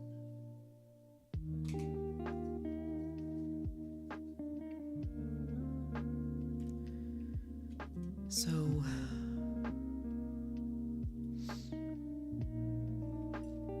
he came over, did laundry, got a really big suitcase from us that I no longer use. Gave him a lock for it, just in case. And today, for the first time since he was evicted, I don't want to say kicked out.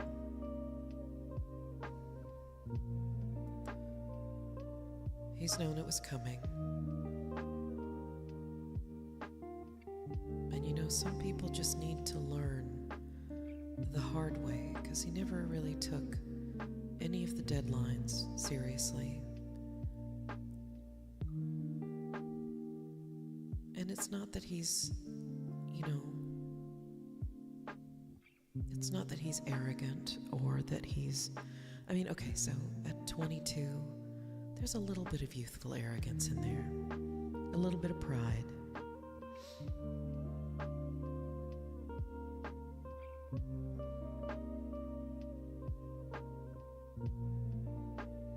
Ejected, yeah, ejected. But see, here's the thing. We've held his hand for a really long time. A really, really long time. We've given him instructions. We have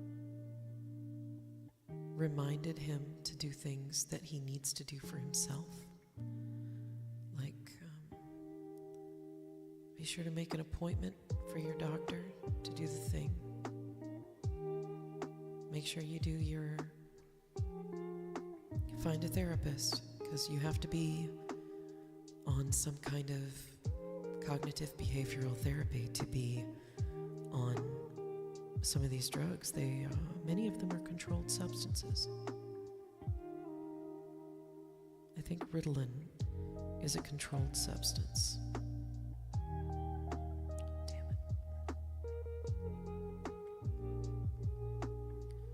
So he's on Ritalin, and he really needs to stay in touch with his psychiatrist. He needs to make sure that he's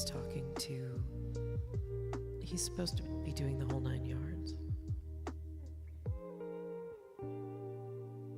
But he forgets. And he's running out of therapists.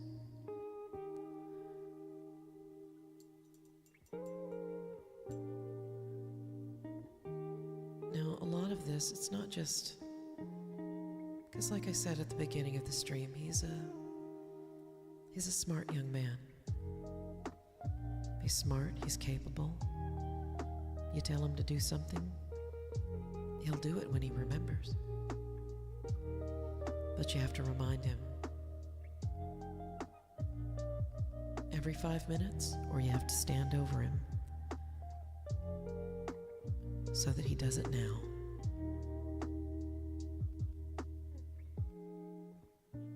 And I think part of that is he needs to, when you check in with your psychotherapist, your psychiatrist, those are the ones that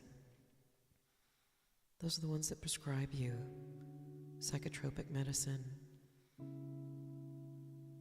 ADHD medicine, schizophrenia medicine, those kind of things. They want you to go through other therapies, and they won't, leave you hanging. They're not going to make you go cold turkey. But they will encourage you. They'll say, you need to do this. Make sure you do this. Because if you don't, why? Why would you do anything else? I have lots of theories why his medication isn't working, why his condition is mismanaged to the way it is. But when it comes down to it, that's not my call. All we can do is love and support. And it's hard to do when someone has been told over and over and over again what their goal is, what they need to do. It's exhausting. It's very exhausting. And I'm not very fond of his mom, but I feel for her. She did everything she could for as long as she could. He's just not. He just wasn't capable. She really hoped that we would be able to snap some sense into him, get him motivated.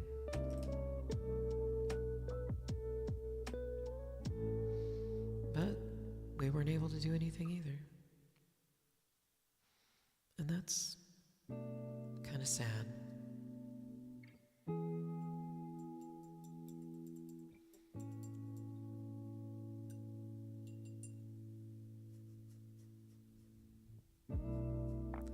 So he's out there tonight, probably in another hotel. He hasn't called his dad. Today he went to his job. He had a shift today. And luckily, that huge suitcase that we got him, it's on wheels. So he should be able to travel with it pretty well. Take it on the bus, leave it in a locker in the break room, that kind of thing.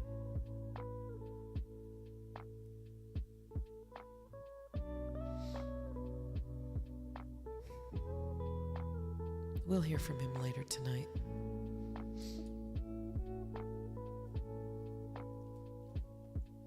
But I kind of wonder, last night's hotel was, where was it? Last night's hotel was half an hour away. And he chose it because it was under $90.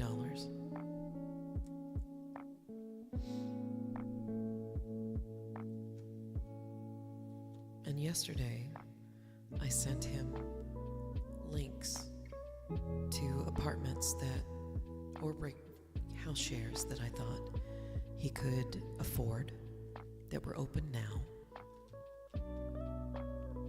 He says, thanks.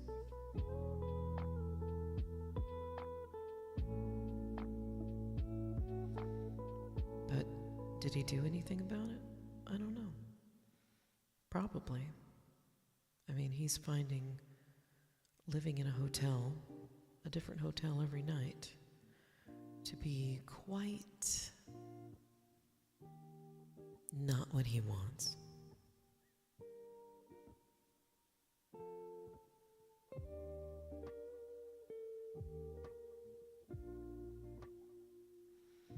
Oh, this cat looks so angry.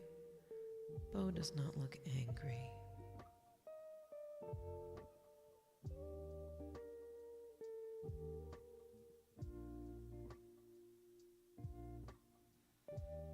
He does have RBF, though. My poor little buddy.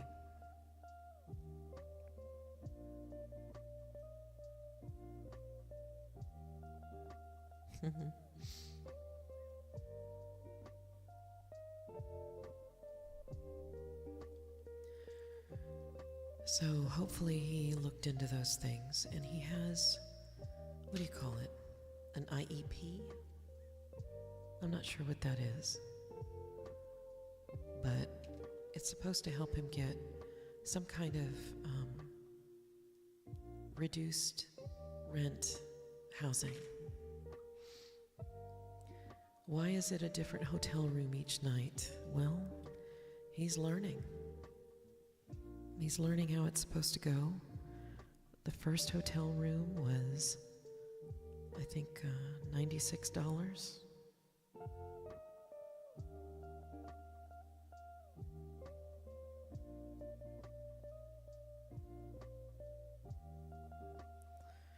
And he needed one that was lower. The ones that are within walking distance or even a short bus ride from us, they charge about $125 a night, and that's in the middle of the week. And those are going to go up over the weekend. But he's in a hotel because he's price hopping is what he's doing. He hasn't looked at a place that will charge him by the week. And I think that's what he needs to do, and I think his dad agrees with me that that's what he needs to do. But I think he's trying to save his money.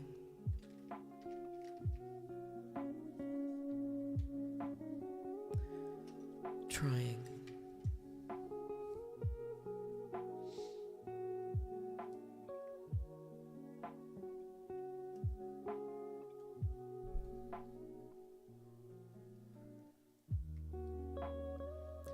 But you know, all the budgeting,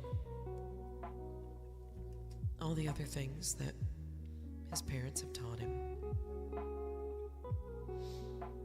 And we've suggested you should go to an extended stay. I mean, it's going to probably be $500 to $700 a week. But if you only go 1 week, you have all the amenities for you. You don't have to check out every night. You can sleep in if you need to. No, that's not what he's going to do. That's not good. And it's 22-year-old logic, you know.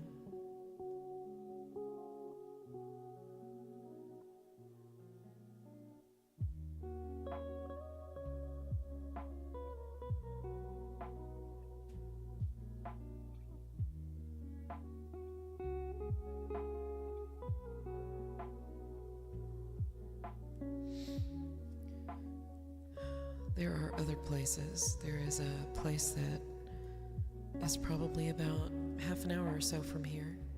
It's in the south end. It's probably closer to his workplace. Close to bus lines, walking distance of all kinds of resources. easy access to express buses. It's a good spot. And he's qualified, I'm pretty sure, for rooms that will, or studio apartments that'll cost less than what we were charging him. Thing is, he's got to do something. He has to be the one to look into it. He has to be the one to make the call and follow up.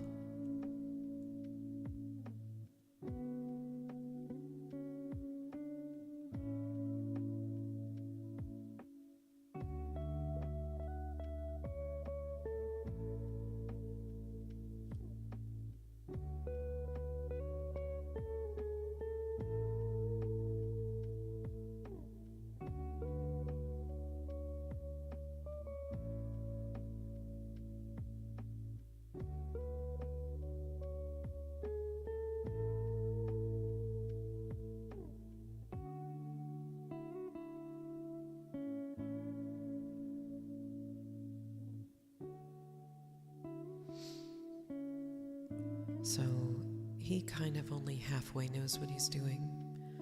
Part of it is that he thinks there's a better way. Part of it is emergency mindset.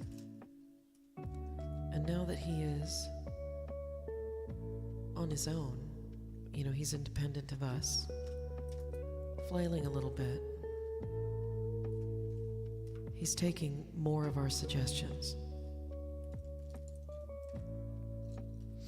He's grateful for the links, and I'm sending them to him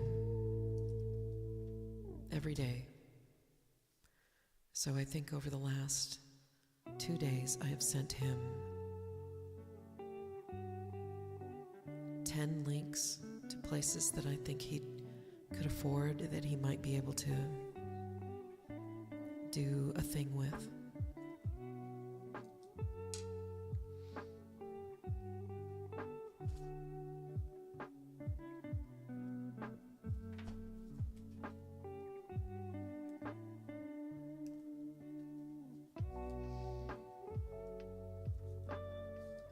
And I asked my husband, I said, what's going to happen when he runs out of money?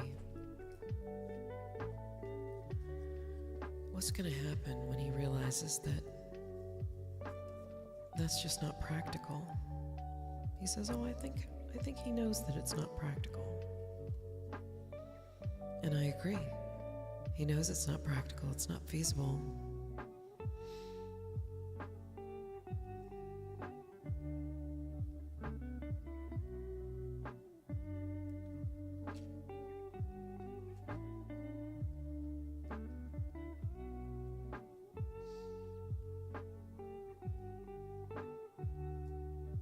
And we're a little worried, but I'm sure we'll find out something soon.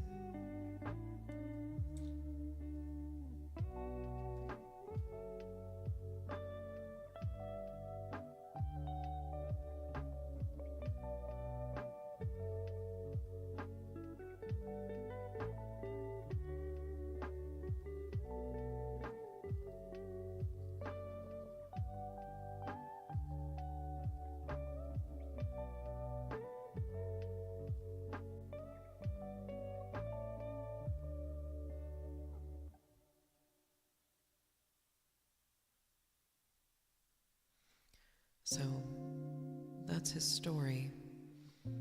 And once we get him settled into some place, and that's not going to be easy, mainly because even though his parents will co-sign on a lease, he still has to get somebody to accept him. He still has to get that whole, hey, how much money do you make? Are you making 3 times the rent that we're asking? No.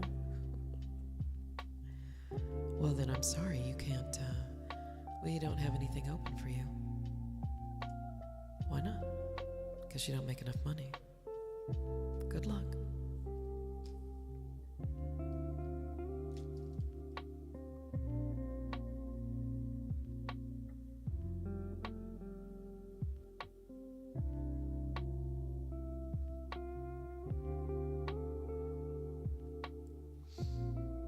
And it sucks.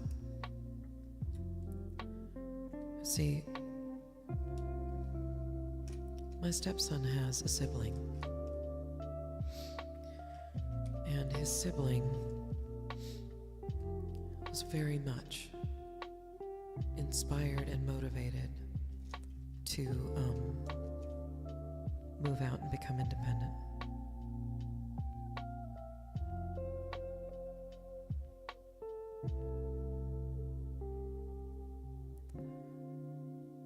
They were so motivated. They went and they got a job.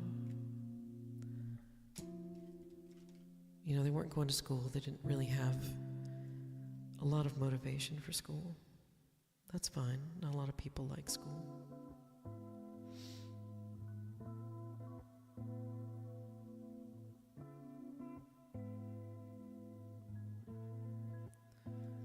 But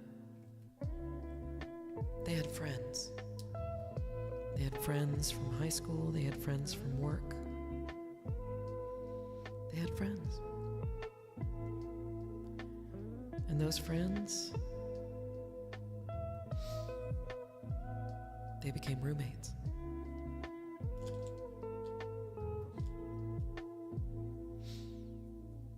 So it helps to have friends. My stepson doesn't have any friends. I know that sounds like an exaggeration. It really does. But it's true. I asked him not long ago, I said, well, have you made any friends at work? And he says,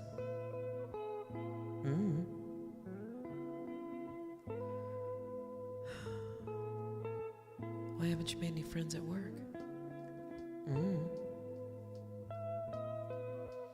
Well, that's just kind of sad. You kind of, need somewhere to live.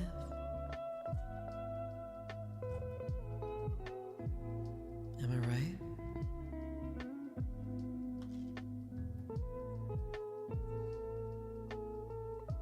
And here he is, and we worry about him, but it feels like throwing your kid into the pool so that they learn how to swim on their own.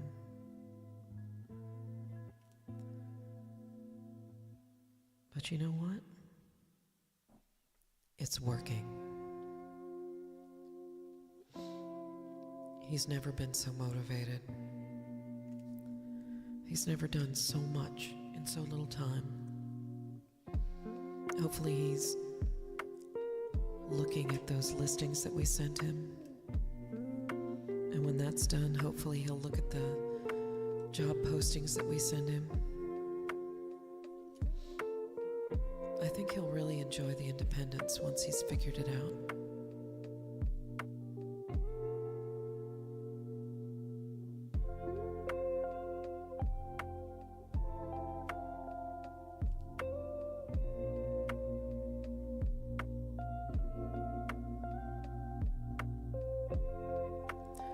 I know that my other stepchild is thriving.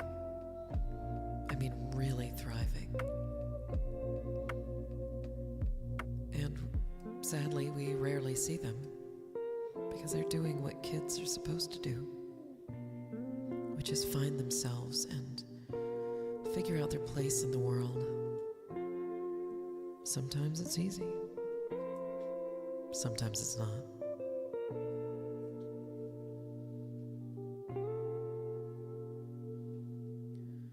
So I'm going to take this short 30 seconds, 10 seconds, however you want to call it, and just say that I'd appreciate a follow So if you're just hanging out, you can come back on Wednesday when I'm doing another one of these art streams.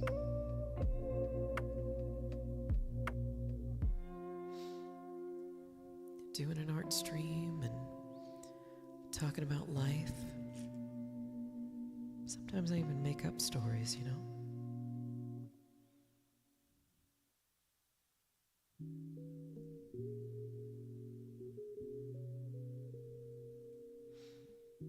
That's a good dog. I miss Freddie so much. She was a good dog.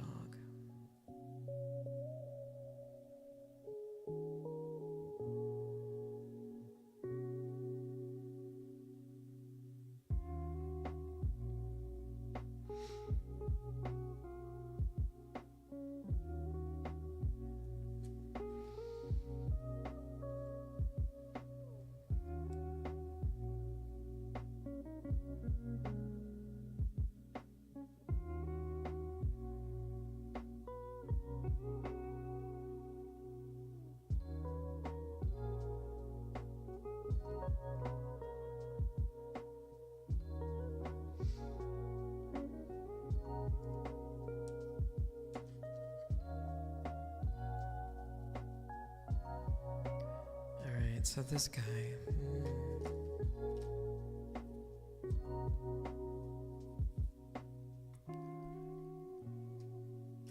and you know, when both of the kids were struggling through their teen years, I told my other stepchild, I said, you know, I know you're hurting. I know it's tough. Because they were having some problems with their mom and their brother. You know, growing pains, it was the thing that a lot of us with imperfect childhoods wrestle with.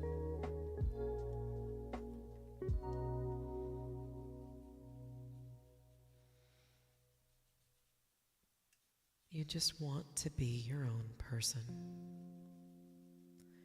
You don't want to fit into a mold. You don't want to be beholden to anyone else's expectations.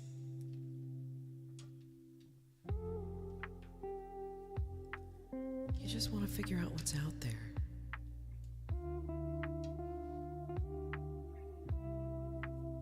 For their 21st birthday, stepchild number 2 sent their dad a picture. I don't have it, I'm looking up something else, but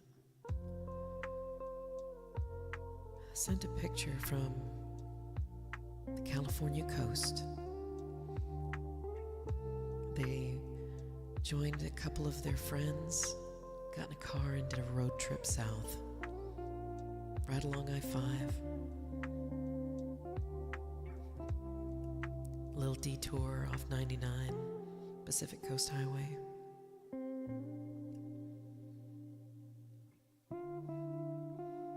It just looked like it was so much fun. Imagine spending a special birthday with your friends, watching the sunset on the coast. Man, that just sounds like a dream. And, you know, they come by. They come by from time to time, and they've been finding things to do, and they're enjoying their job. They're moving up in the world, you know. Finding a good spot to be. Oh, that's a good picture.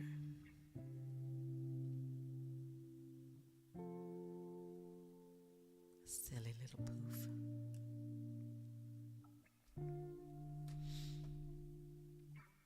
So I'm pretty stoked for them. And you know what? That right there, that small joy, that's what I want for my stepson. If he doesn't want to have people around him, that's fine. But someday, I really hope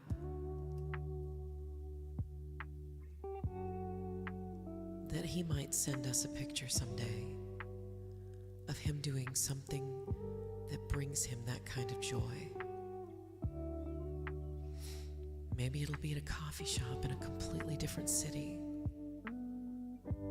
Maybe it'll be camping. Maybe it'll be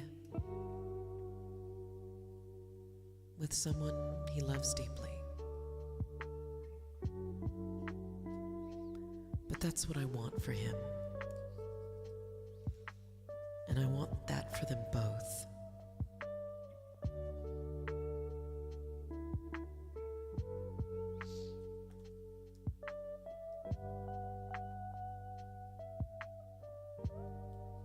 You know?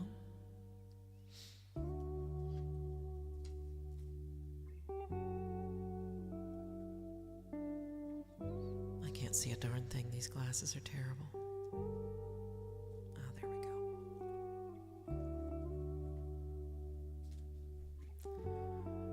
So he's in my thoughts. They're both in my thoughts.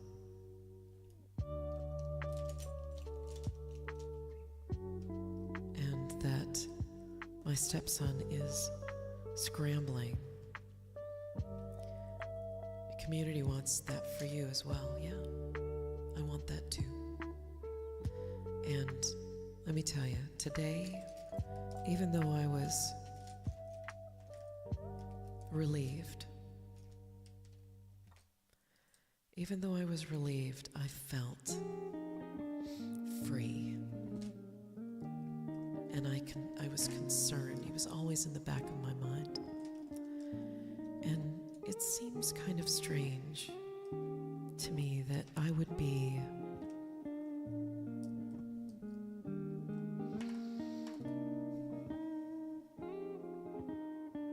feeling relief and concern at the same time, you know?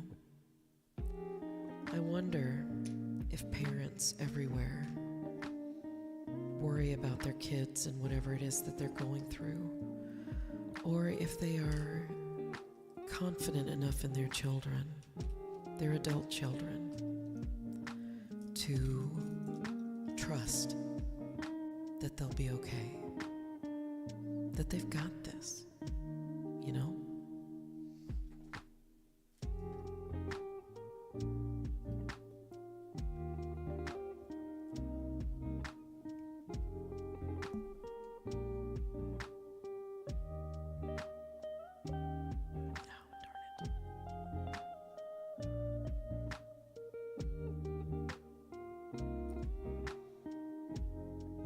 I just hope.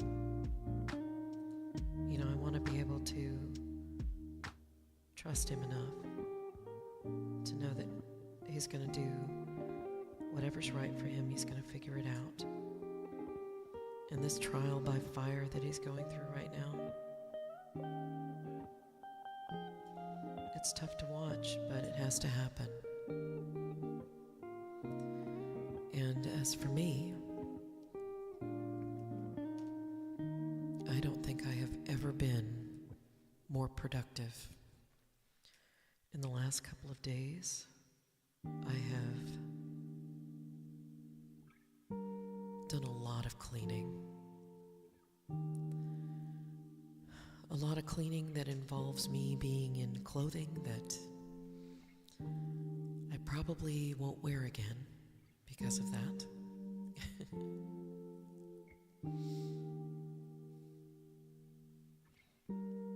I did a lot of cleaning. I did a lot of, what's the word I'm looking for?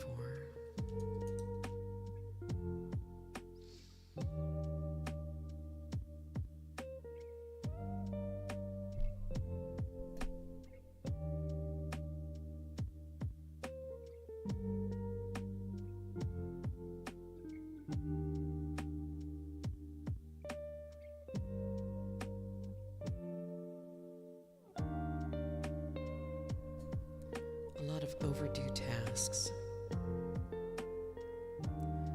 things that I could not bring myself to do.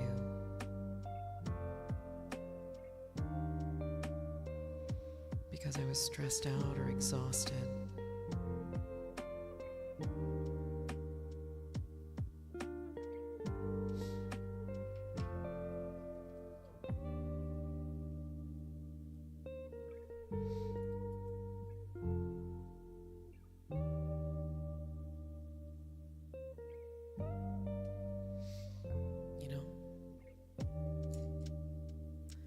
I did a whole bunch of it. One of the first things I did, because, when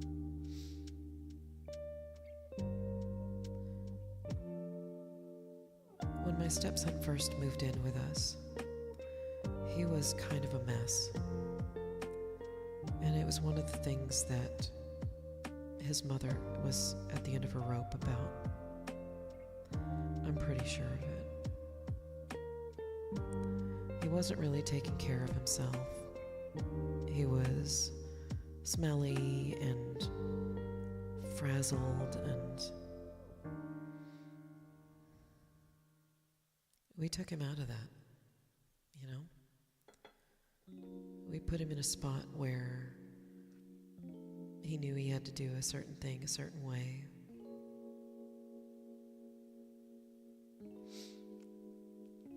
And he got really good at it, actually.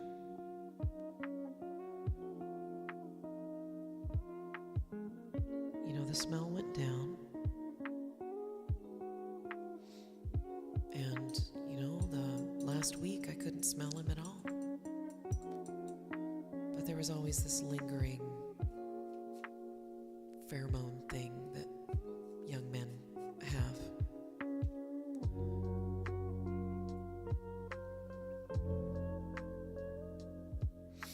But the smell has always been a distracting thing. It's kind of like if you were smelling, well, think of a smell that makes you put your hand to your face, that makes you go, oh. Now think of that smell, only milder. The kind of smell that just makes you go,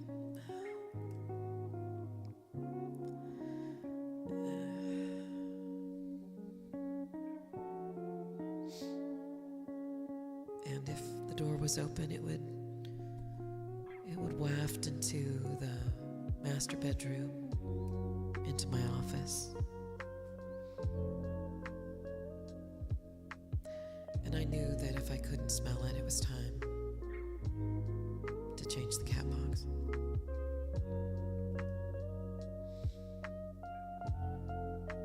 I guess you'd have to be there. But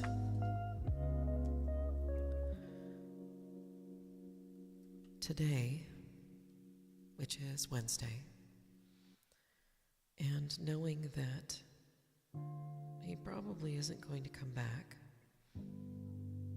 my husband is going to let him just kind of figure it out.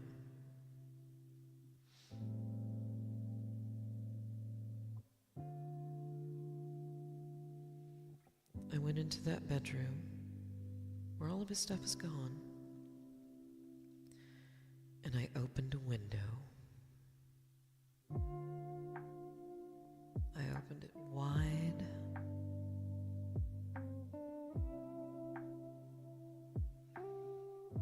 And I left that window open all day long. I washed all the linens on the bed.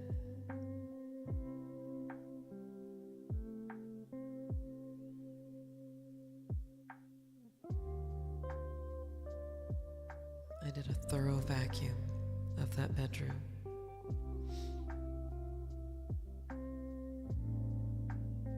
And I remember asking him several times over the last year, hey, you should probably vacuum. He's like, okay. And he would vacuum. But he'd never do it on his own. So what I vacuumed up today caused some problems with my vacuum cleaner. Easy fixes. I've found a number of things that maybe he wants to keep.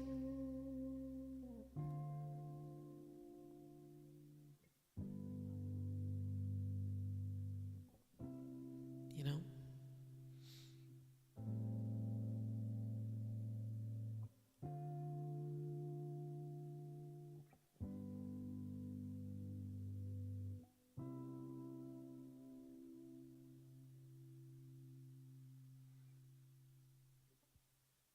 But the room smells completely different.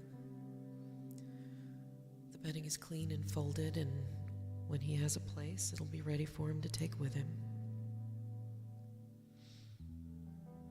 Anything else that he's left here?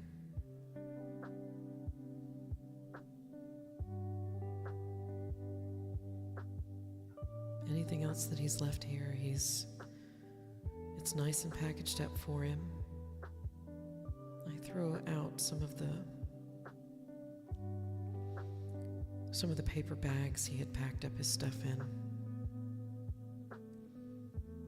Never really understood that whole, hey, we're going somewhere, let's pack all of our stuff in a paper bag.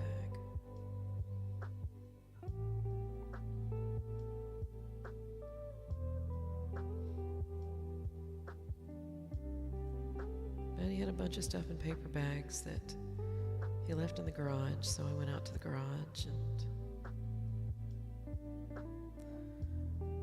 I realized that in a lot of his things he had some pretty nice canvas bags that he used for grocery shopping. Of course, they were under a lot of things, so he didn't use them, but I thought, okay, well, let's just do it. Let's just get it all together. And so that's what I did. I got him all that stuff. Now it'll be easy to carry from one place to the other. And you know how when you move, there's always this stuff that's left over.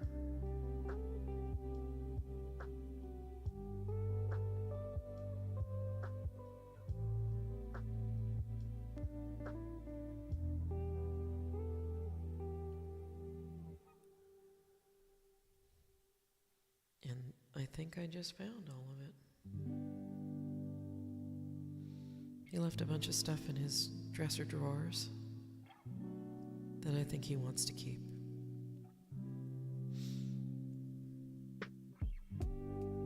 So we'll make sure he gets those.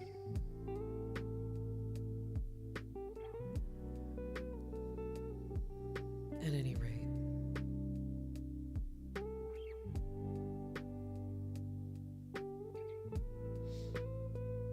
that's what's going to happen. He'll be okay. I'm sure of it. Worst case scenario, he ends up moving south to a town probably a couple of hours away called Puyallup. It's an Indian name. It's a tribal name.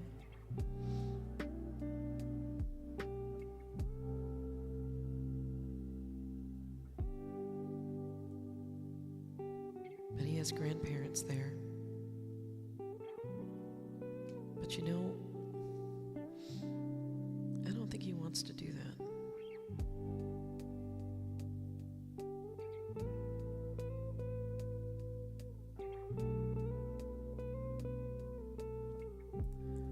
I really don't.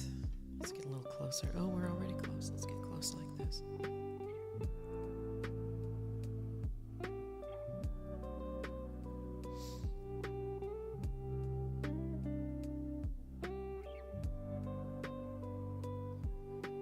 So, as far as I go, I have been writing.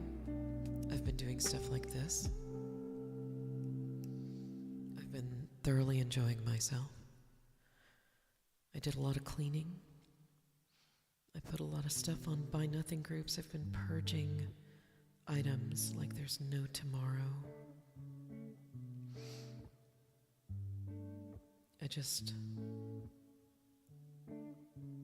need stuff to go, you know?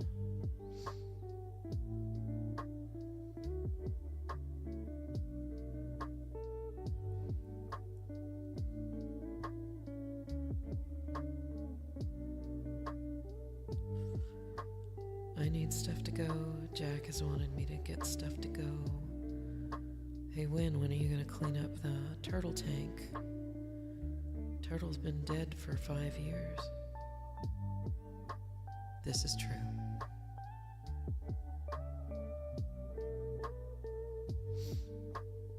Look at that sweet face.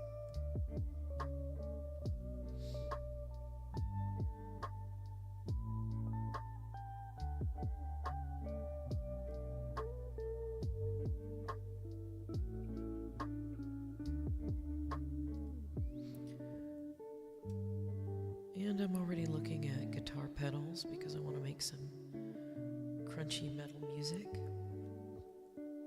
right?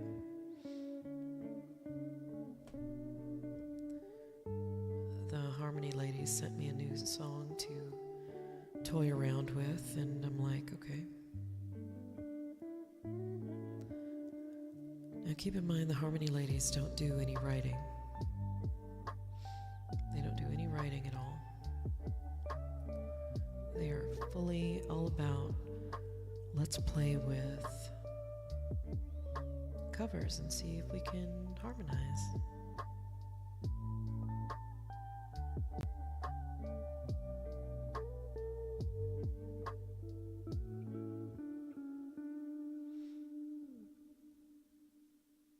And so they sent me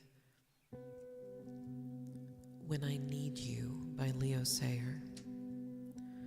And I told Beach Doggy about this, and she was tickled. And I think she said, "Oh no." And I said, "Oh yeah. That's exactly how it is. Exactly how it is."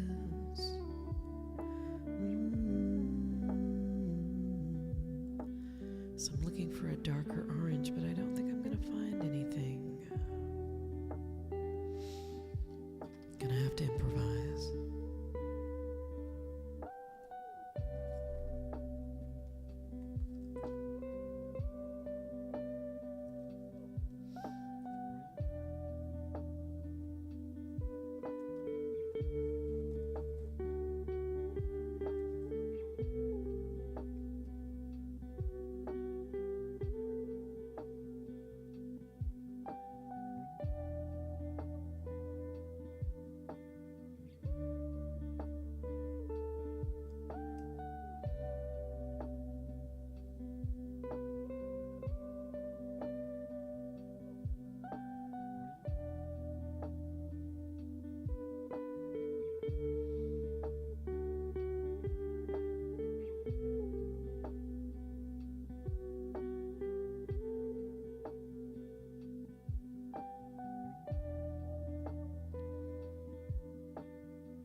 And Irene have been talking for ages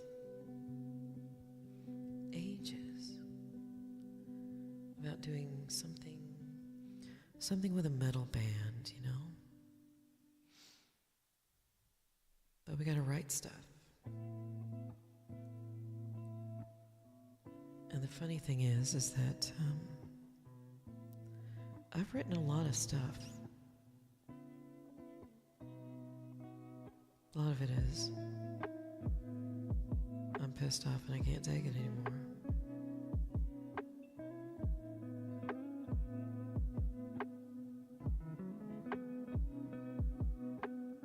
And you know, it's funny.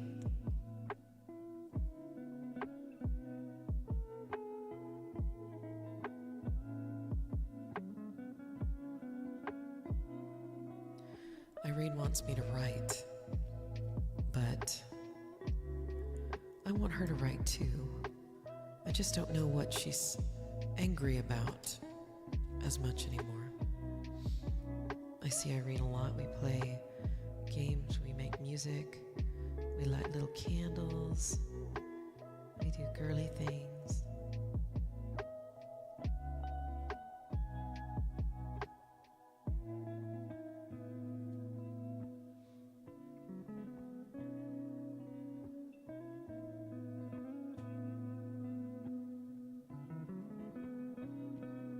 Oh, so for those of you on Twitch, today is my affiliate anniversary. I don't know what about that is, whoop whoop. I know it's really cool to have people stop by and hang out.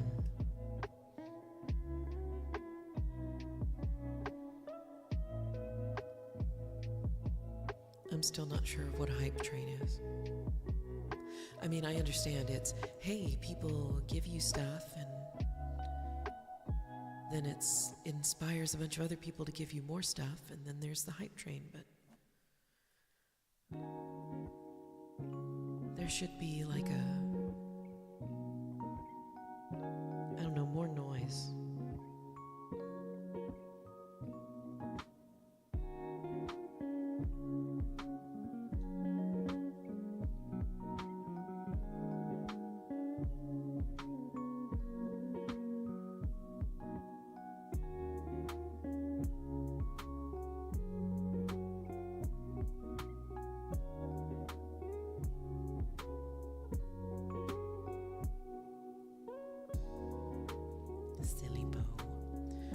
Story with your stepson is tragic and frustrating all at the same time.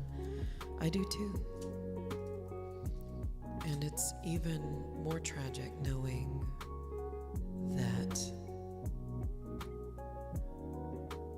you can't do anything for him. And I think that was our first mistake, is realizing that, you can only help somebody as much as they want to be helped.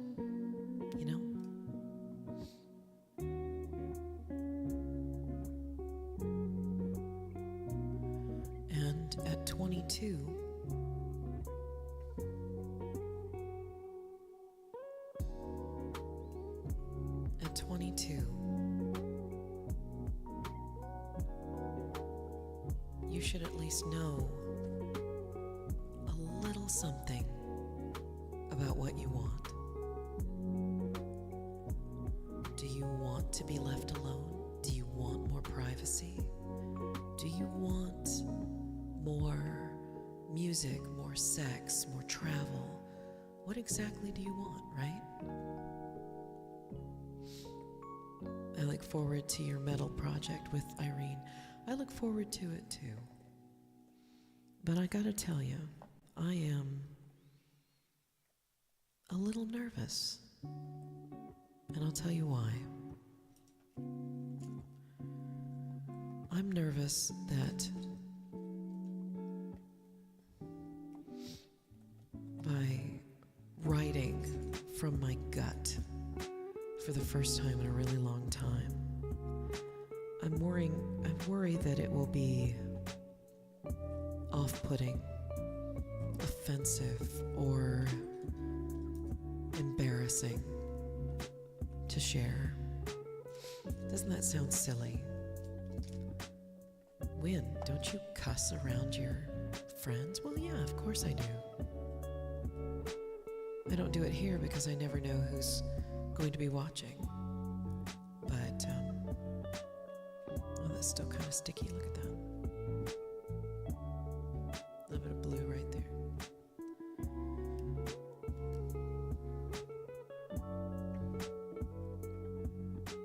But I worry because there's a lot of things that I want to write about that I don't know if Irene is comfortable writing about those two. If she'll be okay singing backup. If her inner golden rage will come out.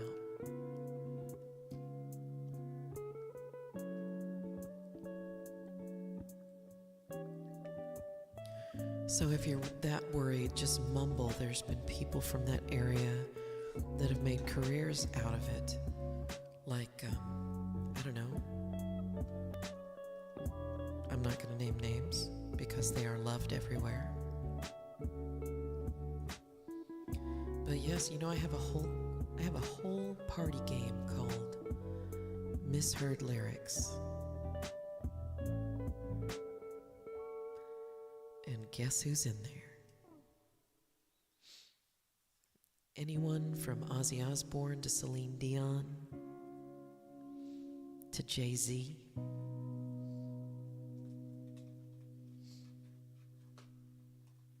And then, of course, there's the famous, "Excuse me while I kiss this guy." Thing is, I don't mumble. My lyrics are clear. Let's see, I'm looking for something in my pens. I don't know if it's in here. Yes, it is.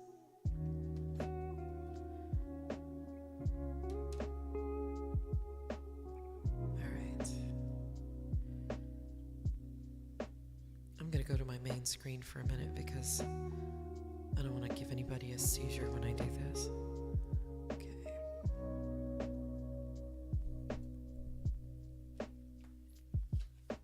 This is still kind of damp and I want it to dry off.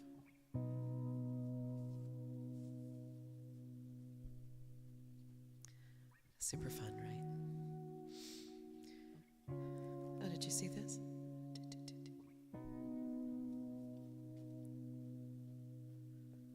So, yeah, I tend to enunciate in my songs.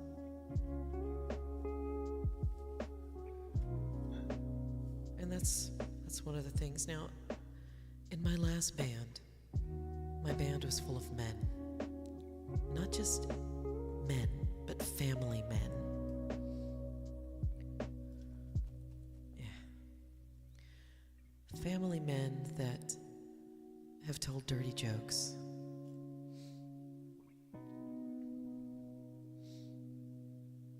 Men that love their wives, and I watch their kids grow up.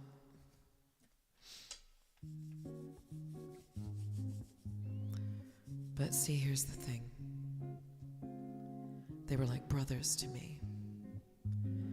And they had a little bit of a protective streak from time to time because, you know, as a woman in a dive bar waiting for our time to go, talking up the people, there's bound to be some kind of creep.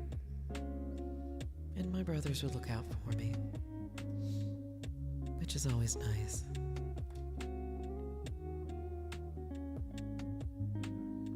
Let's see if I can get, I need chalk is what I need.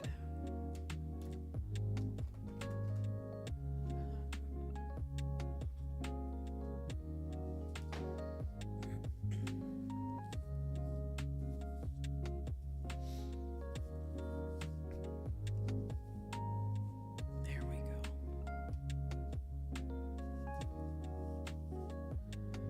So it seems kind of, it was always a little awkward. Now in the beginning, where my entire band was full of single people, no children, or children that weren't around very often, I'd sing about anything, and so would they.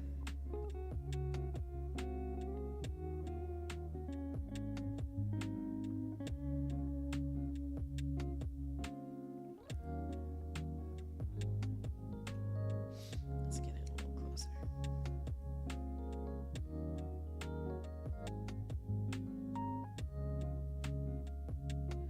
So as things moved on and we all got older and I was still, I don't know, doing single girl things,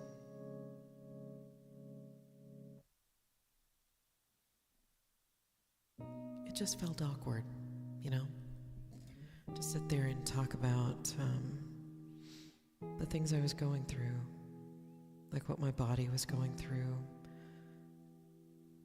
Love songs are easy. Anybody can write a love song. But to write a song about sex or about something going on in your life, honestly, I don't know how Taylor Swift does it. Oh, hey, you broke up with me, I broke up with you. Let's write a freaking song about it. We're going to write a song, and we are going to have a top 40 hit on our hands.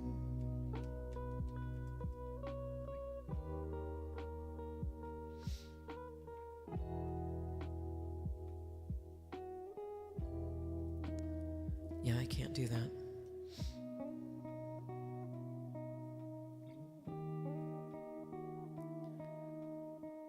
I should be able to. I should be free. But in reality, I just didn't want to embarrass myself or be made fun of or have that weird, awkward feeling.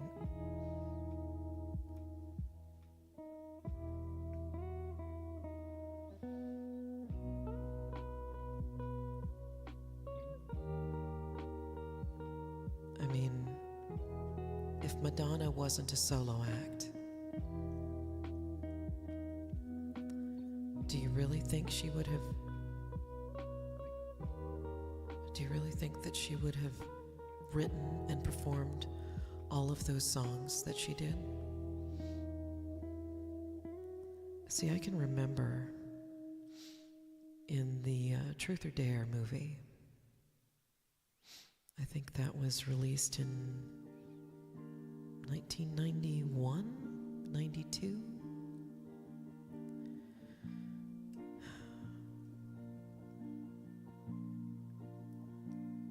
She was playing in Detroit, her hometown.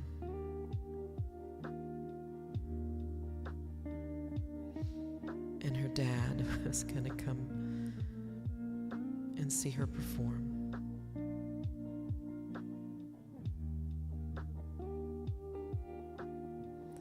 And let me tell you, that Blonde Ambition tour was pretty risque. It was pretty risque for the time. And to perform that in front of your dad, she was joking about it with her dancers backstage. I don't know what I'm gonna do. My dad's out there, you guys. I guess I'll just kind of not really grab my crotch. I'll just kind of put my hand over it and not grab my crotch.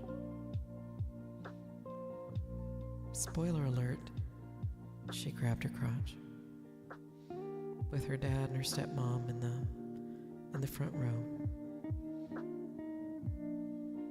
And they met her backstage afterwards. And he said, Madonna, that was a great show. It was very interesting. He said it with a smile.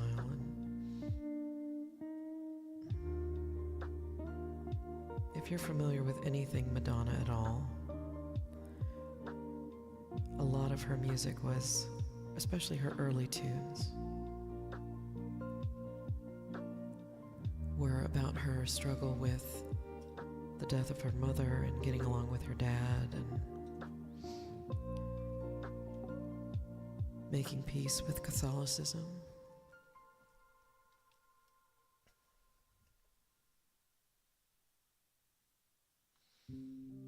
But that's just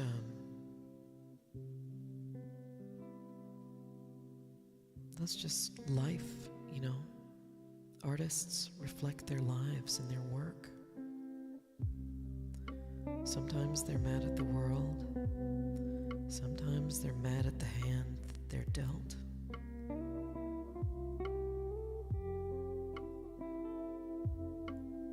Right?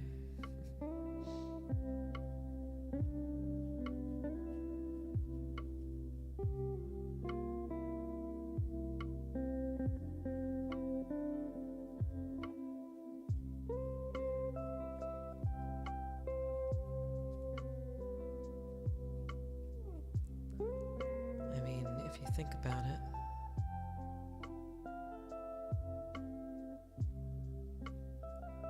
Eminem's career, the first half of his career was all about hating his ex-wife.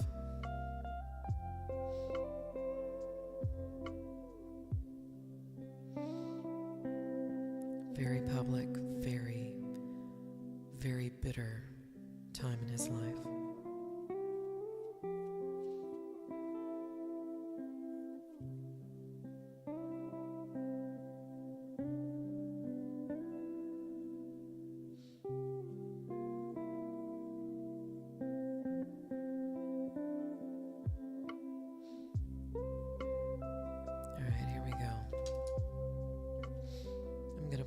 around some stuff with my Posca.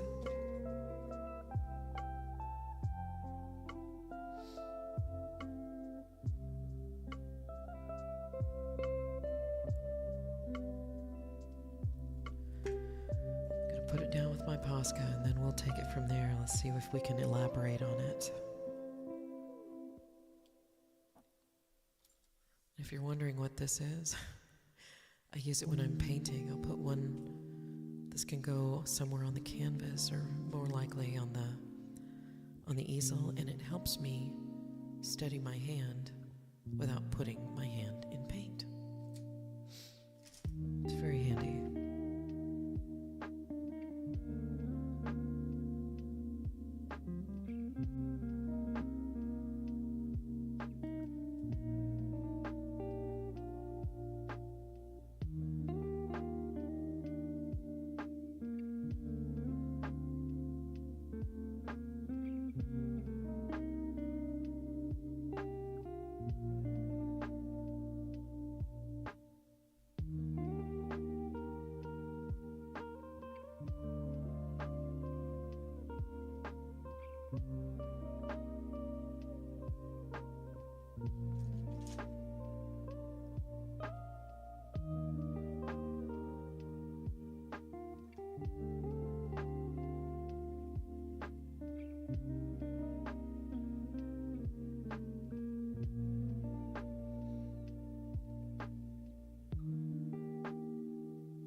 I know it looks very basic right now, but we're gonna thicken it up.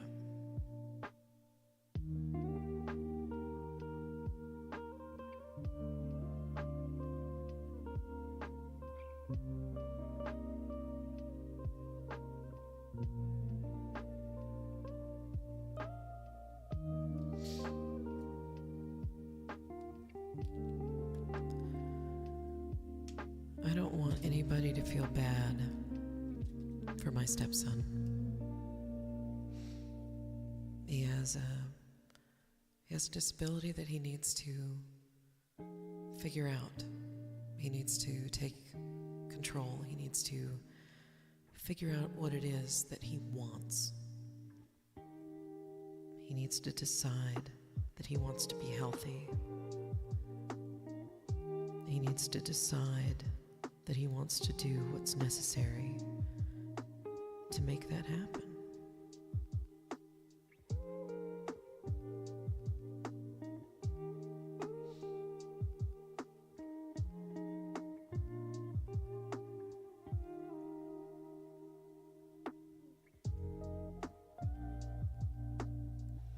I mean, he's been prepared, right? His parents have been working with him all his life. He's had the same instruction and direction as his sibling has. He's smarter. He's well read. He's interested in academic things, but he doesn't really have a distinct destination he wants to work towards. He doesn't have direction. He just wants to live by the seat of his pants. And you know what? He'll figure that out. He'll figure out if that's the path for him. He'll figure it out. But he has to decide that's what he wants to do, right? He has to decide and figure it out for himself. We all have to do that at some point.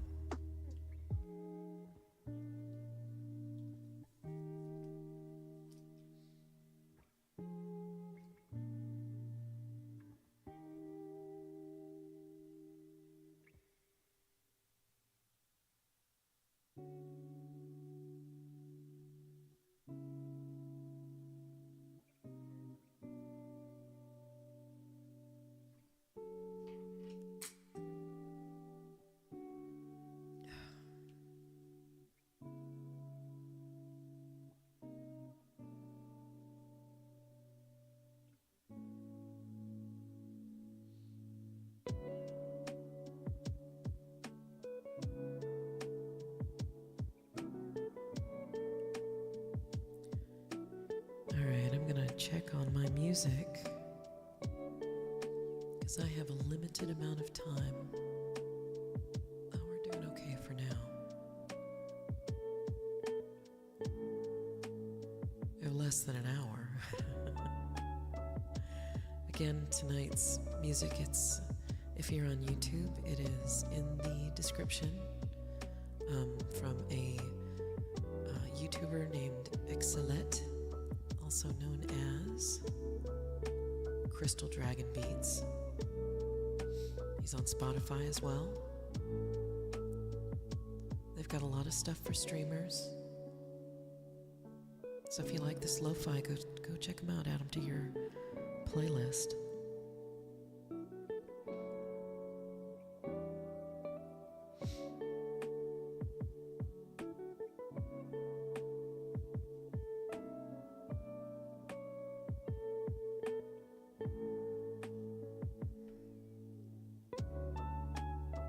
Follow or subscribe is always appreciated. Tell your friends. Go follow me on Insta.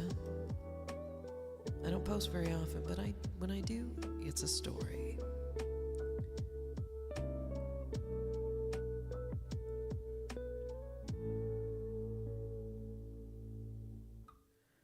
You know, I bet my friend Irene has some rage that she needs to get out in song. And you know what? I don't think we really need to tell anybody what the songs are actually about. Unless it's about a real person. And then we can just make up something.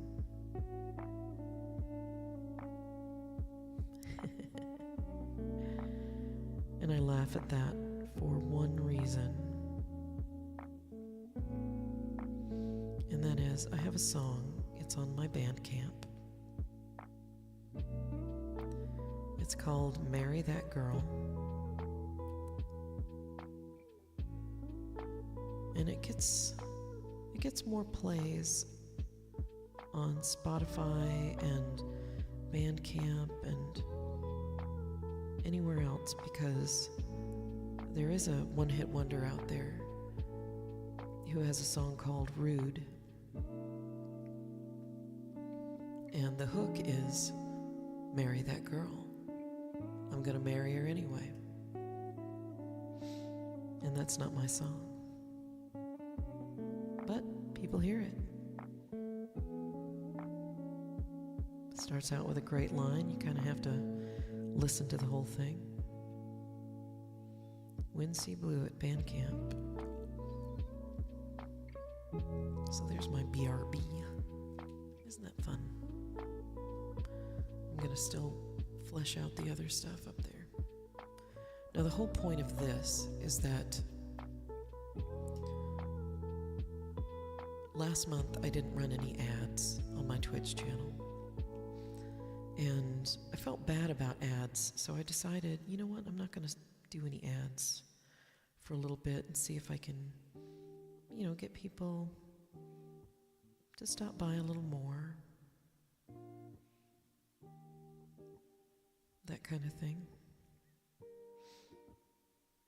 But you know what most other streamers will do is they will take the opportunity when doing, anywhere from 2 to 4 minutes of ads, they put a little something down and they will go get water or go to the bathroom or get something to snack on.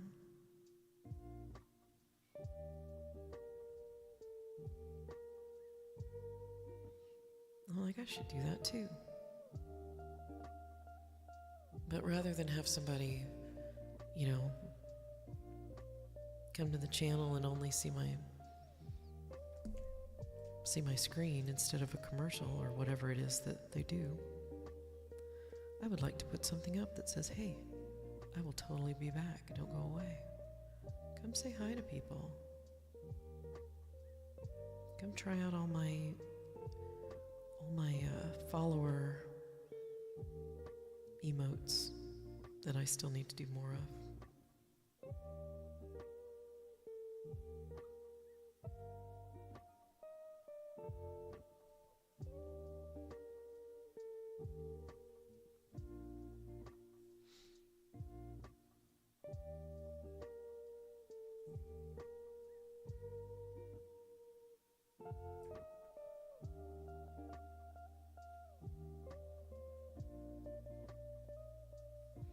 Okay, so this isn't the cleanest painting stuff I've done. But I wanted to paint. I didn't want to sculpt. I wanted to draw, but I didn't want to draw. So this is a nice, happy medium, you know?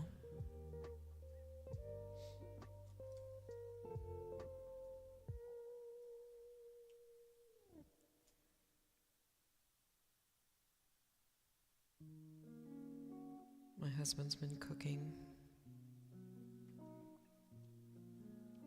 Yesterday it got up to 80. It got up to 80, so we made burrito bowls. You're right, you never take breaks on stream. You're like a camel or something.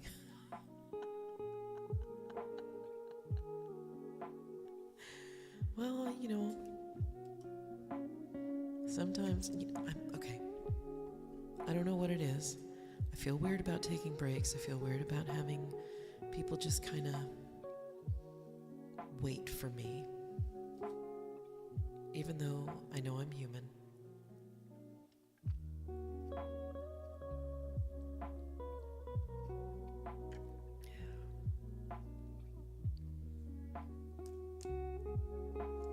Excuse me, that was a little barbaric. But I don't like leaving people hanging in commercials. I once knew somebody in high school whose family hated commercials, and this was in the days before DVRs, before TiVo, before streaming. I went over to their house to kind of have supper and, you know, just hang out like you do. We're watching the television, and every time a commercial came on, somebody grabbed the remote and changed the channel.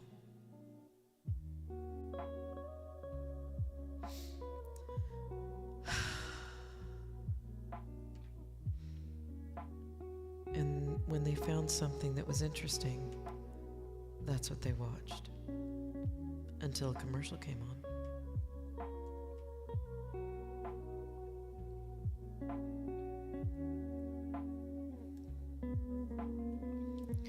And when a commercial came on, they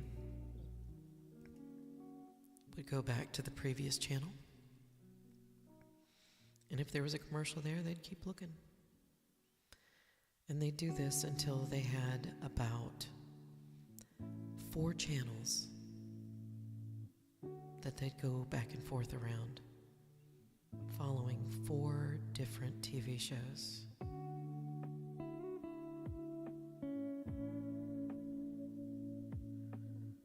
It was maddening, because, you know, some of us, we're taught that when there's a commercial on, you run to the bathroom.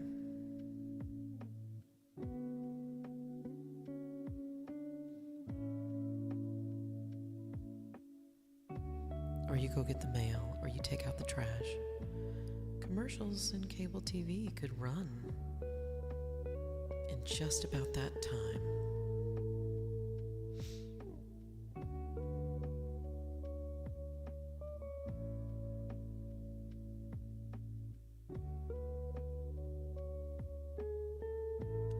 So I take that information and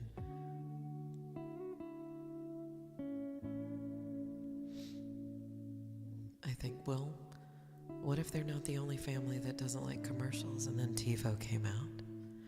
And when TiVo came out, everybody was skipping commercials, and all the advertisers lost their minds.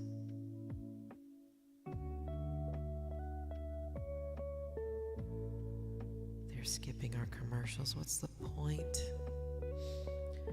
How do we deal with this? Well, I'll tell you how we deal with this. You eat it. Because nobody wants your ridiculous advertising.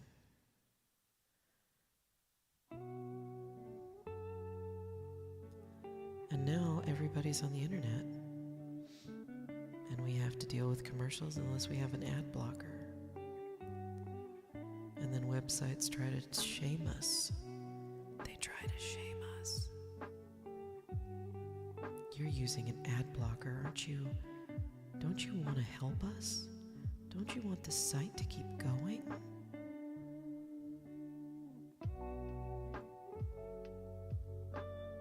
Well, Franklin, if you're going to shove ads down my throat for 10 days after I've left your site, then no. I don't want your advertisements.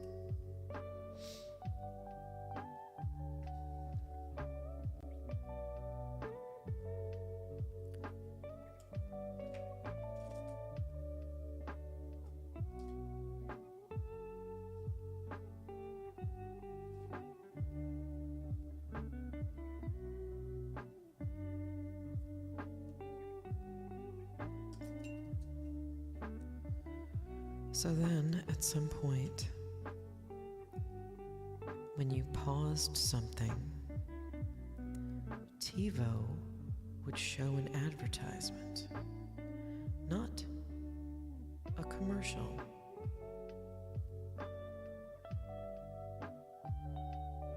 But they would show you a little ad, kind of like what Roku does, or even Amazon Prime. You would pause your screen and it would show a little ad, so you couldn't really freeze a frame. Because that's the only reason I would pause something I was watching. People think I'm weird. When the joy of watching a movie from home is being able to pause it so you can, go do things. And all I can think is, what's the point of watching a movie? If you're just going to pause it, you might as well be watching television.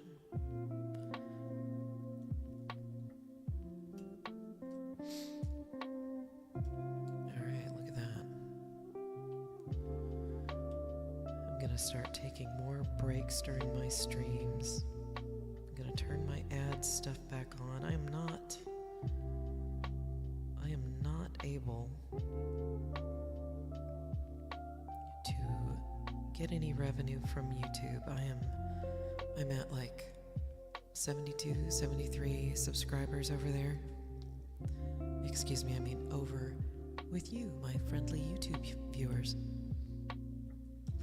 Have a few people, and most of those are friends from when I had a band and they wanted to support us.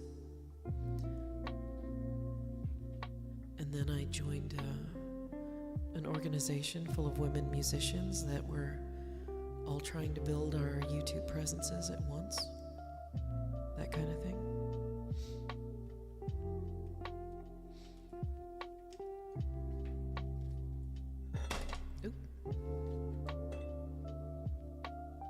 Ultramarine blue, it's magic.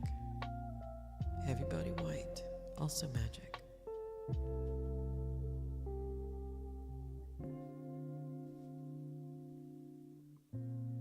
Alright, I'm going to take some of the chalk out of this. Not that you can see it, but there's some particularly heavy, chalky stuff in there.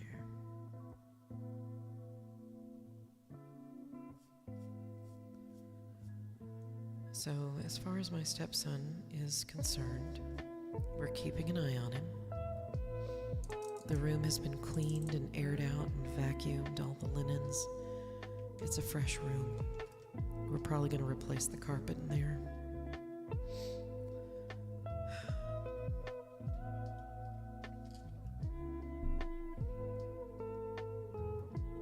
And, maybe he'll come back and he'll spend a day or two figuring it out, but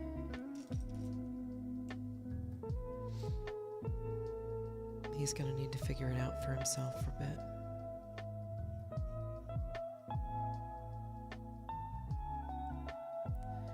turn it into a recording studio. Well, you know, funny you should say that. Because before he moved in, that was the plan. It was going to be my studio. I was going to do music stuff in there, and there's enough room in there for a band, so that I could maybe have some people over to compose and work on things.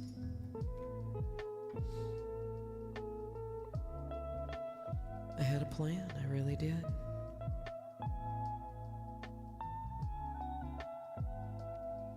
But if you want God to laugh at you, you make plans.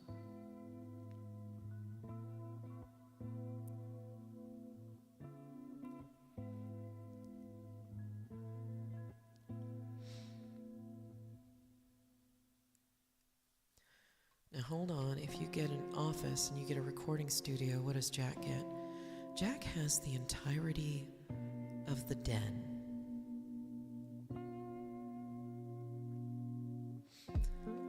The den has a humongous television that he can watch Arsenal and the Sounders on. He has his computer. He has his art desk where he paints his Warhammer miniatures.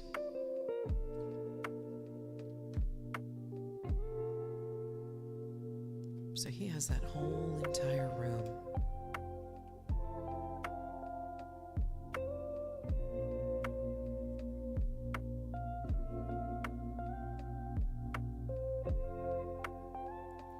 And me, well, until Freddie passed, I pretty much had only maybe 3 or 4 rooms in the house. Anyway, like the den that he was in, that's a place where the cat hung out, and I couldn't be in that room with the cat hair and the cat dander.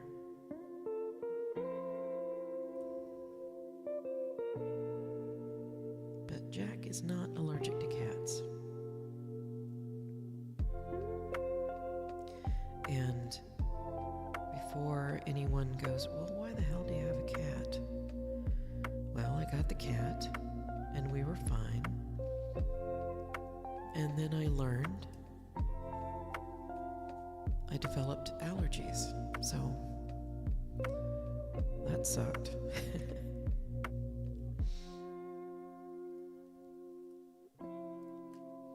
Okay, I think I have this where I want it.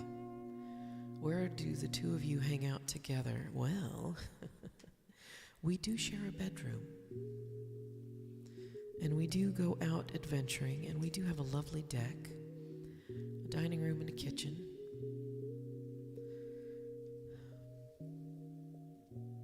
And now that the cat has been taking a supplement that makes him less allergenic, I can hang out in the front room with my husband. But see, most of the time, my husband is on a screen.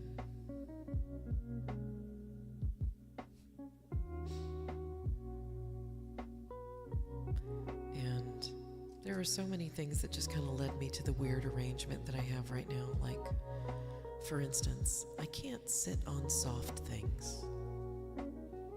It's really weird to say that, but I can't sit on soft things. Like if somebody has a big comfy sofa, nope.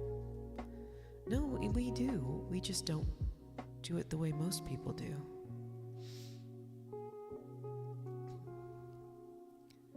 Like there are 2 televisions in our house. We have one in the room where Jack is. And the one he watches soccer on.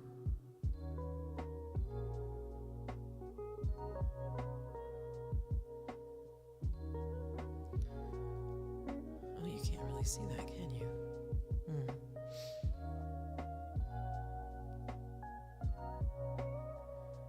And there is a television in our dining room, and I primarily watch the one in the dining room. And it's just more comfortable for me to sit in that area. I know that seems weird. Most people, they like to sit in something soft.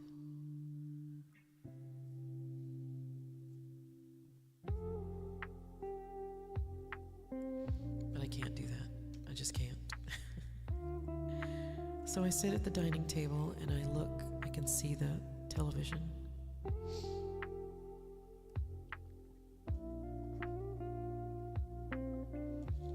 And I watch the television from the dining table, and here's the funny thing, Jack cannot watch television sitting down. He has to stand.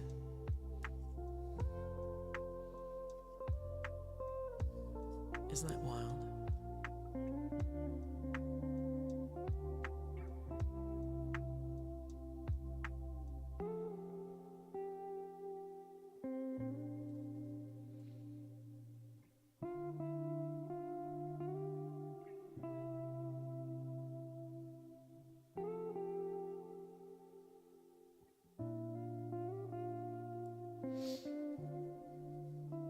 So yeah, we watch TV together. We're just a little non-traditional. It does sound a little different. At some point along the way, sitting in a big squishy sofa, the one everybody all over the place associates with, let's watch television in a big comfy chair.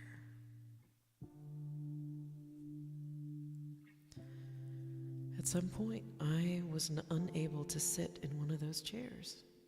And not because it hurts, because it doesn't. It's very comfortable. It's that, I'll fall asleep. I will fall the heck asleep.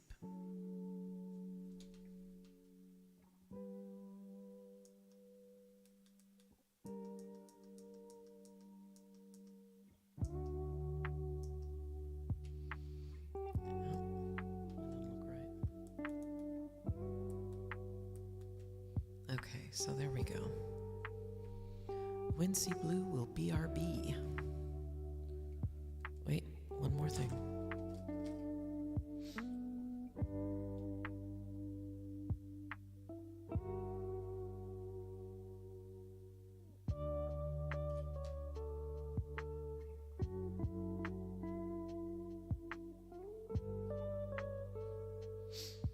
Yay. All right, that's my thing. That is my thing. And let's see what our music is. Oh, we're cutting it totally to the wire. My BRB panel. Now, whenever there's a break, if I need to take a break, I'll just pull out my sketchbook, and here we are. Uh-oh. I think I accidentally hit the pause button.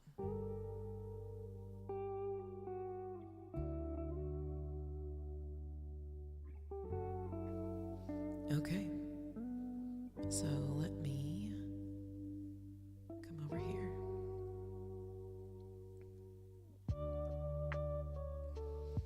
I hope you had fun tonight. I hope that was my conversations and the painting and the story that I told. I'd have to say that the story is mostly true, but it's told from my perspective. So take that as you will. I'm sure that my stepson will have a different story, slightly different, because he is the subject of the story. And my husband will have a different perspective because his struggle is a little different. But every Wednesday, I come here online on YouTube and Twitch. I tried doing Facebook, but I don't think my friends know how live streaming works. Right? So anyway, if you like the lo-fi, if you like the quiet voice, please come back on Wednesdays. Hit a follow, subscribe on YouTube. It all works. Yes, DBT. The bus driver will have a different story. The person at the desk at the hotel will have a different story. Yeah. I think he's got this. I really do. So anyway, my name is Wynne Blue. It's me, your friend, Wynne Blue. I'm a musician and an artist working out of Seattle, Washington. Unless you're actually in Seattle, then I'm coming to you from Bothell. Very nice neighborhood on the east side of Lake Washington. Disclaimer, no stepsons were hurt in the making of this stream. That's true. That's true. The most thing I've ever raised to him is my voice. And even then, I try not to do that. So, thank you for coming by. Please be good to yourself. Be good to each other. And let someone be good to you. So until then, I hope your baseline is a crazy, crazy day out there. All right? See you next Wednesday. Or Monday if you'd like some music. But mostly Wednesday.